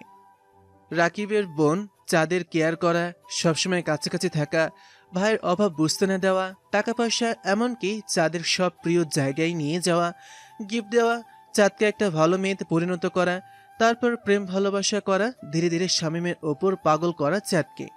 এইভাবেই চাঁদ শামীমের জীবনে আসে, আর বিয়ে পর্যন্ত যায় বিষয়টা। কিন্তু সেই বিয়েতে রাকিব না আসায় আর বিয়ে হয় না বর্তমান। বুঝলে তো এখন সব কিছু? চাঁদ এতক্ষণ সব শুনে কেঁদে ফেলেছে, আর শামীম অন্যদিকে কারোর সাথে যেন কথা বলতেছে, কিন্তু শামীমের সাথে কেউই নেই। চাঁদ ভাবতেও পারে নাই তার ভালোবাসার মানুষের আড়ালে এতটা খারাপ একটা মানুষ তার ভাই। সত্যি বলতেছি ভাই আপু, আমি এসবের কিছুই জানি না। আমি মনে করেছি আমি খুব খারাপ ছিলাম, আর আমার ভাই অনেক ভালো ছিল। মানুষ দেখতে ভালো হলেই ভালো হয় না। এই যে আমাকে দেখতেছো না, আমিও দেখতে ভালো, কিন্তু কেউ কি জানে আমি মানুষ খুন করেছি? তুমি তো তোমার বোনের সাথে অন্যায় হওয়ার জন্য এসব করেছো। আমরা না এমন ছিলাম না, কিন্তু এসব করতে বাধ্য হয়েছি আমরা। আমাদের চোখেও স্বপ্ন ছিল, আশা ছিল। তাহলে আমারও কি স্বপ্ন নষ্ট হয়ে যাবে? তুমি শামীমকে জিজ্ঞেস করো, আমি কিছুই জানি না। সুপ্রিয়া এক পা দুপা করে শামীমের দিকে এগিয়ে যাচ্ছে, আর শামীম ওর মতন করে সুপ্রিয়ার সাথে কথা বলতেছে কল্পনাতে। কিন্তু চাঁদ তো তা জানে না। যখন চাঁদ শামীমের কাছে গেল, এমন সময় একটা কথা শুনলো, যা শুনে চাঁদের সব বিশ্বাস ভেঙে নষ্ট হয়ে গেল শামীমের ওপর থেকে। কাউকে নিজের থেকে বেশি ভালোবাসবেন, দেখবেন সেই ব্যক্তিটা আমার ভালোবাসার মূল্য দিবে না। আপনার ভালোবাসা নিয়ে সে মজা করবে, হোক না সে ছেলে, হোক না সে মেয়ে। ভালোবাসার মূল্য সবাই দিতে জানে না, যে যার নিজের স্বার্থের কথা আগে ভাবে। আর যে ব্যক্তিটা কোনো স্বার্থ ছাড়া ভালোবাসে, সেই ব্যক্তিটার কোনো দাম দেয় না। সত্যি বলতে কি, ভালোবাসা যে মিথ্যা কথা বলবে, সেই ভালোবাসাটা টিকবে, সত্যের ভাত নেই। চাঁদ শামীমের কাছাকাছি গেলে সে দেখে শামীম কার সাথে যেন কথা বলতেছে আর কান্না করছে। চাঁদ বুঝতে পারলো এটা আর কেউই না, বরং সুপ্রিয়ার সাথে শামীম কথা বলছে। চাঁদ আরো সামনে এগিয়ে গেল, কি এমন কথা বলতেছে শামীম সুপ্রিয়ার সাথে তা শোনার জন্য। তুমি কি মনে করেছো আমি চাঁদকে ভালোবাসি? জীবনেও না। আর ওর মতো খারাপ একটা মেয়েকে আমি মেনে নিব? তুমি ভাবলে কি করে? ওর সাথে গেম খেলেছি আমি, এবার ওকে ধর্ষণ করে ওর পরিবার আর ওর ভাইকে বোঝাবো অন্য কোনো মেয়েকে ধর্ষণ করলে কেমন লাগে। আর চাঁদও বুঝবে অজানা অজানা মানুষকে মিথ্যা দুর্নাম এবং আঘাত করলে কতটা কষ্ট লাগে, সব হাড়ে হাড়ে টের পাবে। শামীমের এমন কথা শুনে চাঁদের পায়ের নিচ থেকে মাটি সরে গেল। শামীমের প্রতি যে বিশ্বাস ভরসা ছিল তা একেবারে নষ্ট হয়ে গেল চাঁদের। চাঁদ ভাবতে পারছে না শামীম এতটাও খারাপ হতে পারে। চাঁদ তো মনে করেছিল অন্তত শামীম ওর ভাই বা তার বন্ধুগুলোর মতন হবে না। চাঁদ তো চাইলেও আর শামীমকে ভুলে থাকতে পারবে না, কিন্তু সুপ্রিয়া শামীমকে যে কি বলতেছে তা চাঁদ জানে না। চাঁদ এগিয়ে গিয়ে শামীমকে তার দিকে ঘুরালো। শামীম চাঁদের দিকে তাকিয়ে দেখে চাঁদের চোখ বেয়ে পানি ঝরছে। চাঁদের চোখে পানি দেখে শামীমের কোনো কষ্ট হচ্ছে না। চাঁদের চোখে পানি দেখে শামীমের মনে হচ্ছে তার ভেতরের আগুন নিভতে শুরু করেছে। আমিও কি আমার ভাইয়ার মতো নাকি, যার কারণে আমার উপর এত জঘন্য প্রতিশোধ নিতে চাও তুমি? তুই তোর ভাইয়ের মতোই আছিস এবং ছিলিও আগে। তোদের মতো মানুষকে ঠিক এভাবে সাজা দেওয়া দরকার। তোদের মতো মানুষের কারণে সমাজের ভালো মানুষের আজ অনেক দোষ। ঠিক আছে চলো, তোমাকে ধর্ষণ করতে হবে না, আমি নিজেকেই তোমার কাছে বিলিয়ে দিতেছি। তোমার যেমন করে ইচ্ছা, যেভাবে ইচ্ছা আমাকে ভোগ করিও, একটা টু শব্দ পর্যন্ত করব না আমি। চাঁদের কথাগুলো শুনে শামীম হাসতেছে আর হাততালি দিতেছে। চাঁদ বোকার মতন এর কারণ খোঁজার জন্য প্রশ্নসূচক দৃষ্টিতে শামীমের দিকে তাকিয়ে আছে। তুই যদি রাজিও না থাকতি তাহলে আমি তোকে জোর করে ভোগ করতাম। তোদের মতো মেয়েকে ঠিক এভাবেই সাজা দেওয়ার দরকার, যাতে পরবর্তীতে কোনো ভুল কাজ করার আগে এই কথা মনে পড়ে। তাহলে দাঁড়িয়ে আছো কেন? নাও, ভোগ করো আমাকে। এভাবে তো তোকে ভোগ করবো না। আর সে সময় আমার কলেজে আমার সাথে আছে। ও সুপ্রিয়া আপু তোমার কলিজা, আর আমি তোমার ভোগের পণ্য, তাই না? ঠিক তাই। তাহলে আমাকে ভালোবাসা কেন শেখালে? আমাকে তোমার জন্য পাগল কেন বানালে? কেন এই খারাপ মেয়েকে ভালো পথে আনলে? তোদের উপর প্রতিশোধ নেওয়ার জন্য। সত্যি তুমি আজ প্রতিশোধের নেশায় অন্ধ হয়ে গেছো। একদিন এই প্রতিশোধের আগুনে নিজেই জ্বলে পুড়ে যাবে, সাথে আমাকেও জ্বলে পুড়ে ছাড়খাড় করে দেবে তুমি। তাতেও কোনো সমস্যা নেই, তবে তোকে তো শাস্তি দিতে পারবো। আমাকে ভালোবাসা শিখিয়ে আমাকে তোমার জন্য পাগল বানিয়ে এখন বলতেছো শান্তি দিবে? আরে ভালোবাসার মানুষ যদি অন্য কাউকে কলিজা বলে ভালোবাসে, আর তা যদি চোখের সামনে ঘটে, তাহলে এর চেয়ে বড় শান্তি আর কি হতে পারে? এই বেশি কথা বলবি না, চল এখান থেকে। সব তো শুনেছিস তুই, তাই না? এবার এখানে তোর কোনো কাজ নেই, চলে যা। না যাব না, আমি সুপ্রিয়া আপুর সাথে কথা বলে যাব। ও তোর মতো খারাপ মেয়ের সাথে কথা বলবে না, যেতে পারিস তুই। না না না, যাব না আমি সুপ্রিয়া আপুর সাথে কথা বলে তবেই যাব। দেখ তুই আমার রাগ উড়াস না, এমনিতেই তোকে দেখে আমার কলেজে অনেক রেগে আছে, আর তোকেও আমার পাশে সহ্য করতে পারতেছে না। ওই সুপ্রিয়া আপু, কথা বলো আমার সাথে। আমি কি অন্যায় করেছি, কি ক্ষতি করেছি তার উত্তর দাও আমাকে। দোষ করলে আমার ভাই করেছে, তার বন্ধুগুলো করেছে, তাহলে আমি কেন সাজা পাবো? ওই চুপ, কথা বলবি না, যা এখান থেকে তুই। হঠাৎ কে যে শামীমকে চুপ করিয়ে দেয়। শামীম আর কোনো কথা বলে না। আসলে শামীমকে চুপ করে দিয়েছে সুপ্রিয়া। আমি যা যা বলবো তা ওই মেয়েটাকে তুমি বলে দিবা। ঠিক আছে, বলো তুমি। তখন চাঁদের সাথে সুপ্রিয়ার কথা হয়, কিন্তু সুপ্রিয়ার কথাগুলো শামীম শোনে, তারপর বলে, কিন্তু চাঁদ কিছু শুনতে পায় না সুপ্রিয়ার কথা। তবে শামীম হুবহু সুপ্রিয়ার কথাগুলো বলে, তখন বুঝতে পারে। তুমি বললে না অপরাধ করলে করেছে তোমার ভাই আর বন্ধুরা, তুমি কোনো অপরাধ করো নাই, কিন্তু আমি বলতেছি তুমি অপরাধ করেছো, অনেক বড় অপরাধ করেছো তুমি। বলো আপু, আমি কি এমন অপরাধ করেছি? তুমি আমার কলিজাকে আঘাত করো নাই, আমার কলিজাকে মানুষের কাছে ধর্ষক বানিয়ে মার খাওয়া নাই, আবার আমার কলিজার পেটে ছুরি ঢুকিয়ে দাও নাই। হ্যাঁ করেছি এসব আমি, তার জন্য যা সাজা দেওয়ার দিতে পারো আমাকে আপু। কেমন করে পারলে একটা ছেলের সাথে এমন করতে, যেই ছেলেটা এই অচেনা শহরে কিচ্ছুই চেনে না, কিচ্ছুই জানে না? তাকে কেমন করে আঘাত করলে, কেমন করে তার পকেট থেকে টাকা বের করে নিলে? একটা মানুষ কেমন করে এই শহরে টাকা ছাড়া চলবে তা কি তুমি ভেবে দেখেছো? হ্যাঁ মানছি আমি অপরাধ করেছি, হ্যাঁ মানছি আমি দোষী, তাই বলি কি আমার সাথেও এমন করা লাগবে তার? তাহলে আমার ভাই, তার বন্ধু এবং আমার মতো তো সেও খারাপ হয়ে গেল। আমাকে তো ভালো বানালো, তাহলে সে কেন নিজে খারাপ হতে চাচ্ছে? আমি চাই ও খারাপ হোক, আমি চাই তোমাদের উপর যারা অন্যায় করেছে তারা সবাই শাস্তি পাক। কেন চাও তুমি এসব? তাহলেও খুব তাড়াতাড়ি আমার কাছে চলে আসবে, তখন আমরা দুজন একসাথে থাকবো। এই আপু, এসব কি বলো? তুমি তো এখন এই জগতের কেউ না, আর ওর তো অনেক স্বপ্ন ইচ্ছা আছে। সেটা আমাকে নিয়েছিল, আর এখন ও আমাকে নিয়ে আছে। আপু, তুমি এখন ওর অতীত। আপু, মন খারাপ করো না, একটা কথা বলি। তুমি শামীমকে যতটা ভালোবাসো ঠিক ততটাই আমিও বাসি। তুমি যেমন ওর দুঃখ কষ্ট সহ্য করতে পারো না, ঠিক আমিও তা পারি না। তুমিও যেমন ওর পাশে কাউকে সহ্য করতে পারো না, আমিও ঠিক তেমনি পারি না। আপু, তুমি মারা গেছো আর ও বেঁচে আছে। তুমি কি চাও না দুনিয়ায় ও সুখে থাকুক? আমি ওর অতীত না, আমি ওর সব। তুমি ওকে ভালোবাসো, কিন্তু শামীম তোমাকে ভালোবাসে না। আর আমরা দুজন দুজনকে ভালোবাসি, আর আমাদের ভালোবাসা রক্ষা করার জন্য সব করতে পারি। আমিও পারবো আপু। তাহলে তোমার ভাইকে ওর সামনে এনে দাও তুমি। আপু, আমার ভাই যতটা খারাপ হোক না কেন, বোন হয়ে কেমন করে তাকে মৃত্যুর মুখে ঠেলে দেই। জানো আপু, তোমার ভাইপু যেমন তোমাকে আদর ভালোবাসা স্নেহ দিয়ে বড় করেছে, ঠিক তেমন করে আমার ভাইও আমাকে বড় করেছে। আমি কেমন করে এসব করব তুমি বলো? তাহলে আমাকে যে ধর্ষণ আর খুন করা হলো তার সাজা কি তোমার ভাই পাবে না? তোমার ভাই যে এতগুলো মেয়ের জীবন নিয়ে খেলা করলো তার সাজা কি সে পাবে না? তোমার খারাপ ভাইকে বাঁচাতে চাও, আর যে পরিবারের মেয়েদের ক্ষতি হলো তাদের কি হবে? তাই বলে বোন হয়ে আমি নিজের ভাইকে... হ্যাঁ, তাই করতে হবে তোমাকে। যদি পারো তাহলে হাসতে হাসতে তোমার হাতে তোমার জীবনটাকে তুলে দিয়ে যাব, আর ওকে আগলে রাখতে হবে। কি পারবে তো তুমি করতে? চাঁদ বুঝতে পারে এমন কথার কোনো উত্তর দিতে পারছে না। একদিকে ভাই, অন্যদিকে ভালোবাসার মানুষ, আবার অন্যদিকে খারাপ ব্যক্তির শাস্তি কি করব কিছুই বুঝতে পারছে না চাঁদ। কিন্তু শামীমকে ততটাই চায় যে কোনো কিছুর বিনিময়ে হোক না কেন। চাঁদও চায় খারাপদের শাস্তি হোক, কিন্তু খারাপ মানুষটা যে তার ভাই সেটা মানতেই তার সবচেয়ে বেশি কষ্ট হচ্ছে। এই পাগলি, কি বলে এসব তুমি? আমি তোমাকে ভালোবাসি, ওই চাঁদকে না।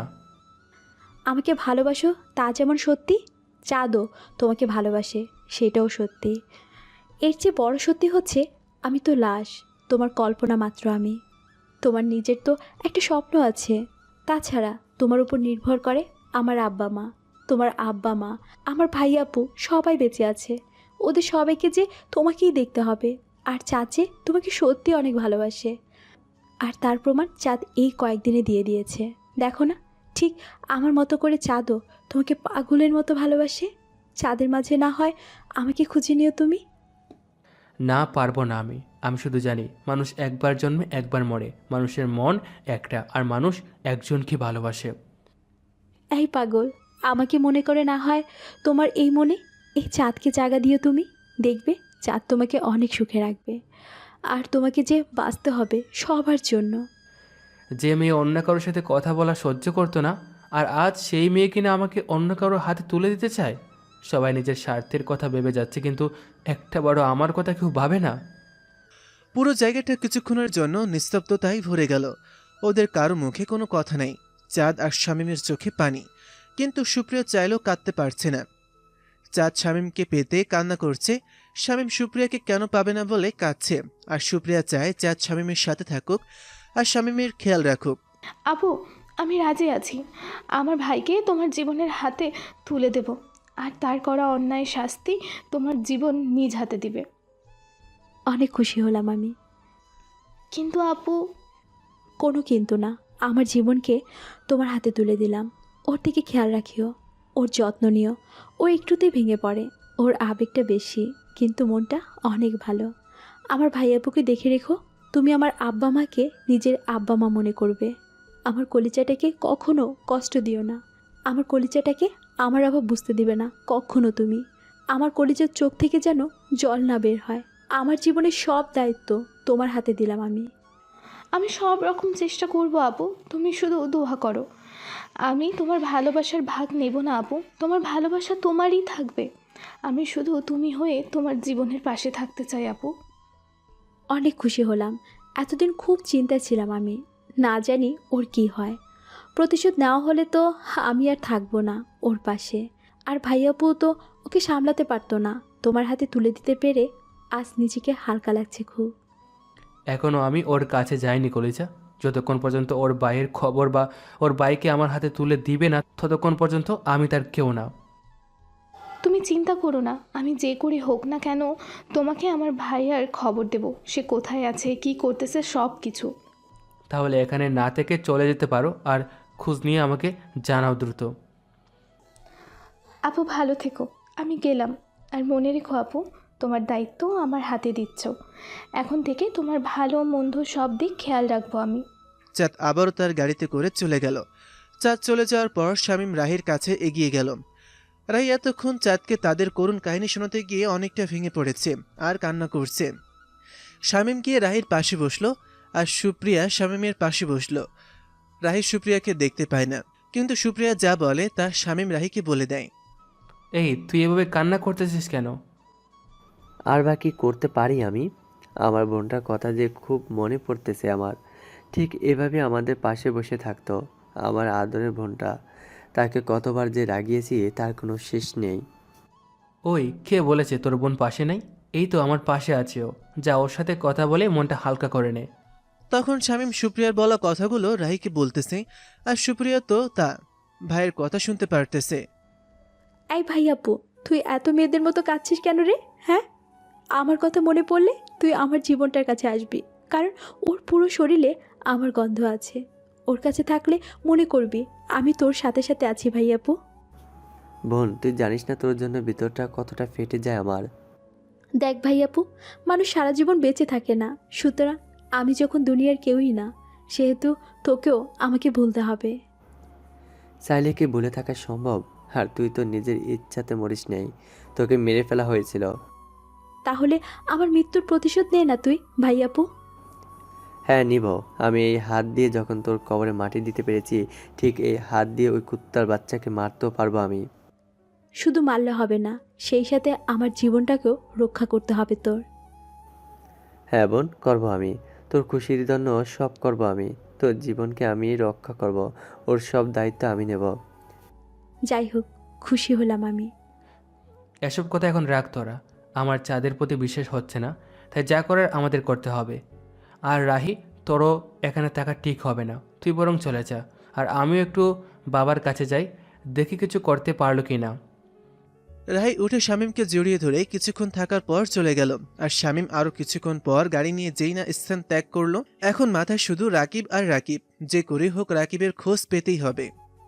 রাহির এই রূপ দেখে শামীম সত্যি যতটা না অবাক হয়েছে, তার চেয়ে অনেক বেশি ভয় পেয়েছে। সত্যি বলতে কি, আপনজনদের ওপর অত্যাচার অন্যায় কেউই সহ্য করতে পারে না। তাই হয়তো সুপ্রিয়ার ভাই এমন রূপ ধারণ করিয়েছে। ভাইয়াপু, তুই ওকে এত এত কষ্ট দিবি যে মৃত্যুর পরও যেন দুনিয়ার দেওয়া কষ্ট সে ভুলতে না পারে, আর বারবার মনে রাখে। হ্যাঁ, সেটাই করব আমি। শিক্ষাটা চরম দিব তাকে। ওকে বোঝাবো আপনজন হারানোর ব্যথা কি। হ্যাঁ ভাইয়াপু, সেটাই করবি তুই, যাতে বুঝে সে কষ্ট কাকে বলে। বোন। শামীম সহ বাকিরা বেরিয়ে পড়ল। পুলিশগুলো কিছুই বুঝতে পারল না। শামীম গিয়ে ড্রাইভার সিটে বসলো, আর বাকি সবাই পেছনে। কিছু দূর সামনে এগিয়ে গিয়ে রাকিবকে গাড়িতে তুলে নিল। শামীম এমন জোরে গাড়ি চালাতে থাকলো, রাকিব আশেপাশের কাজী অফিস কোথায় সেটাই দেখতে পারল না। আরে ডাক্তারবাবু, এত জোরে গাড়ি চালালে তো কাজী অফিস কোনটা সেটাই তো দেখতে পাবো না আমি। আরে বাছা, এত উতলা হচ্ছে কেন? তোমাকে আমি ঠিক জায়গা মতো নিয়ে যাব, আর তোমাকে আমি আমার মতো করে বিয়ে দেব। বিয়েটা করতে পারলে আপনার এই নার্সকে নিয়ে আমরা বিদেশে চলে যাব। তোমাকে বিদেশ যাওয়ার ব্যবস্থা আমরাই করে দেব, চিন্তা করো না। মানে বুঝলাম না তো। এত বুঝে লাভ নেই, একটু পর কাজী অফিসে চলে যাব, তখন সব বুঝতে পারবে। রাকিব আর কথা বাড়াতে পারল না। শামীম তার মন মতন গাড়ি চালাতে থাকলো। চাঁদ ওর ভাইয়ের কাহিনী যতই দেখতেছে ততই অবাক হচ্ছে। রাকিব রাহির কাছে সরে বসলো। রাহির একটা হাত নিজের হাতের কাছে নিয়ে নিল।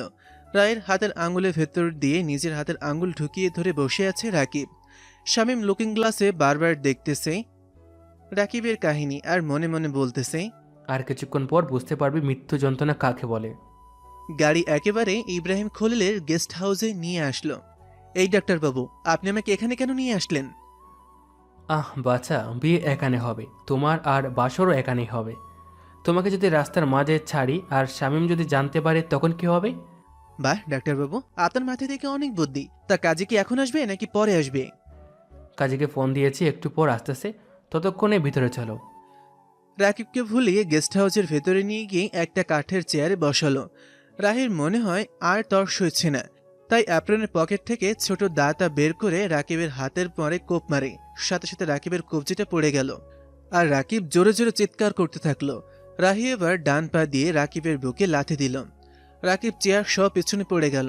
শামীম বুঝলো রাহি তার কোনো কথা শুনবে না, তাই শামীমও রশি দিয়ে রাকিবকে বেঁধে ফেলল। চেয়ার আবার দাঁড় করালো। চাঁদ তো কোপ দেখেই ভয়ে চোখ বন্ধ করে রেখেছে। রাকিব যেন কিছুই বুঝতে পারলো না তার সাথে আসলে হচ্ছেটা কি। আমাকে এভাবে বেঁধে রাখার কারণ কি, আর আমার হাত কেটে দিলেন কেন? জানোয়ারের বাচ্চা, চুপ! এখন কিচ্ছু বলবি না, সবে মাত্র শুরু। এই মেয়ে, কেন হাত কাটলি? আর ডাক্তারবাবু, আমাকে চেয়ার সাথে বাঁধলেন কেন? কেন হাত কাটলাম তা এখনই বুঝতে পারবি। রাহি আর শামীম ওদের বেশ খুলে ফেলল। শামীম আর রাহিকে দেখে রাকিবের গলা শুকিয়ে কাঠ হয়ে গেল। রাকিব চোখ বড় বড় করে ওদের দিকে তাকিয়ে আছে। রাহি আর কিছু না বলে একটা ব্লেড বের করে রাকিবের পুরো শরীরে এলো পাথাড়ি টান দিতে থাকলো। শামীম গিয়ে রাহিকে আটকালো। থাম, আর এভাবে মারিস না, আব্বা আসুক আগে। না, ওনার জন্য আর দেরি করবো না। এ কথা বলতে বলতে ইব্রাহিম খলিল রুমে প্রবেশ করলো, আর তার সাথে শহরের পুলিশের ডিসি এসেছে। শামীম অবাক হয়ে ইব্রাহিম খলিলের দিকে তাকিয়ে আছে। ইব্রাহিম খলিল বুঝতে পেরে আবারও বলতে শুরু করলো। মনে আছে শামীম, এই রাকিবের বন্ধুর জন্মদিনে এই রাকিব একটা মেয়েকে দর্শন করে পানির ট্যাঙ্কে রেখেছিল। হ্যাঁ আব্বা, মনে আছে। ওই মেয়ের হতভাগা পিতা সেই নেই, তাই তোমাদের সহযোগিতা করতে উনি এখানে এসেছেন। তাহলে কাজ শুরু করে দিই। এর মাঝে ডিসি শামীমকে থামিয়ে দিল। ওকে এভাবে বসিয়ে না রেখে ঝুলিয়ে রাখো আগে, আর ওর শরীরের সব কিছু খুলে ফেলে দাও। ডিসির কথা মতন রাকিবের বোরকা তার ভেতরে থাকা শার্ট প্যান্ট সব খুলে ফেলে দিল। রাকিব এখন পুরোই উলঙ্গ। রাকিবকে ঝুলিয়ে রাখা হলো। এবার ওর গোপনাঙ্গে ইট বেঁধে দাও। শামীম একটা ইট এনে বেঁধে দিল দড়ি দিয়ে। দয়া করে আমাকে ছেড়ে দিন, আমি এমন কাজ জীবনেও করব না। আমি ভুল করেছি, আমাকে জেলে দেন, তবে এমন কঠিন সাজা আমাকে দিবেন না। আমার অনেক কষ্ট হচ্ছে। মনে আছে তোমাদের বাসায় যখন কাজ করতাম, আমার মেয়ের সাথে তুই আর তোর বন্ধুগুলো কি করেছিলি? শুধু কি তোমার একার মেয়ে নাকি ইব্রাহিম? আমার মেয়েটা কি অপরাধ করেছিল? তাকে তো মেরে ফেলেছে ওরা। এবার এই শরীরে এই চাবুক দিয়ে আঘাত করো, আর একজন লবণ আর শুকনো মরিচের গুঁড়া দাও। ব্যাস শুরু হয়ে গেল চাবুকের আঘাত, লবণ, শুকনো মরিচের গুঁড়ো দেওয়া, আর নিজের মৃত্যু কামনা করতে থাকলো রাকিব। এরপর রাহি ব্লেড বের করে পেট, পিঠ এবং হাত পা যৌনাঙ্গ সব জায়গায় চালাতে থাকলো, আর শামীম লবণ দিতে থাকলো আর শুকনো মরিচের গুঁড়া। নিজের চোখের সামনে ভাইকে এভাবে মরতে দেখে কোনো বোনে চুপ থাকতে পারে না, তাই তো চাঁদও চুপ থাকতে পারল না। প্লিজ শামীম, আমার ভাইকে একবারে মেরে ফেলো, আর এমন কষ্ট দিয়ে মেরো না। নিজের বোনকে চোখের সামনে দেখে রাকিবের লজ্জায় মরে যেতে ইচ্ছে করছে। তখন সুপ্রিয়া বলতে থাকলো, ভালোবাসা মানুষকে চাও নাকি ভাইকে? দুজনকেই। যে কোনো একটা। আর হ্যাঁ, আমার উপর অন্যদের উপর যা অন্যায় হয়েছে তার বিচার কি চাও না? হ্যাঁ চাই, কিন্তু এত কষ্ট দিও না, ওকে একেবারে মেরে ফেলো। তাহলে নিজের ভালোবাসা পেতে আমাকে মৃত্যুর মুখে ঠেলে দিলি তুই? আমার এতদিনের ভালোবাসা সব তোর কাছে মিথ্যা হলো? তোমার ভালোবাসা সত্যি হলেও মানুষের সাথে যে অন্যায় করেছে সেটাও তো সত্যি। আজ যদি ওই মেয়েগুলোর জায়গায় আমি থাকতাম তাহলে, আজ যদি আমাকে কেউ ধর্ষণ করে মেরে ফেলতো তাহলে কি চুপ থাকতে পারতে তুমি? রাকিব আর কোনো কথা বলতে পারল না। শামীম, ডিসি, রাহি, ইব্রাহিম চারজনে সিগারেট জ্বালালো আর রাকিবের গায়ে লাগিয়ে দিতে থাকলো। রাকিবের জন্য দম বন্ধ হয়ে আসছে।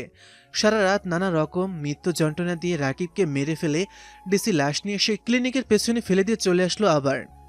শামীম, রাহি, তোমরা আবার আগের মতো স্বাভাবিক জীবনে ফিরে পাবে, তবে তোমাদের একটু কষ্ট করতে হবে। কি করতে হবে আমাদের? জেলে যেতে হবে, তাই তো? আরে না, সবাই জানে তুমি ইব্রাহিম খালিলের ছেলে, আর এটাও সবাই জানে তুমি তোমাদের গ্রামে নাই, আর সবাই মনে করতেছে তুমি আসল খুনি। তাই তোমাকে আর রাহিকে কয়েক মাসের জন্য বিদেশে যেতে হবে, আর আমি যখন দেশে আসতে বলবো তুমি চলে আসবে। তুমি দেশে চলে আসলে সবাইকে বলে দেব তুমি বিদেশে ছিলে, এবং তুমি যখন শহরে আসো তোমাকে কাজের জন্য আমি বিদেশে পাঠাই। আর আমার কাছে একটা লাশ আছে পরিচয়হীন, তাকে ইব্রাহিম সাহেবের ছেলে বলে চালিয়ে দেব আগুনে পুড়িয়ে। আর রাহিও তোমার সাথে থাকবে।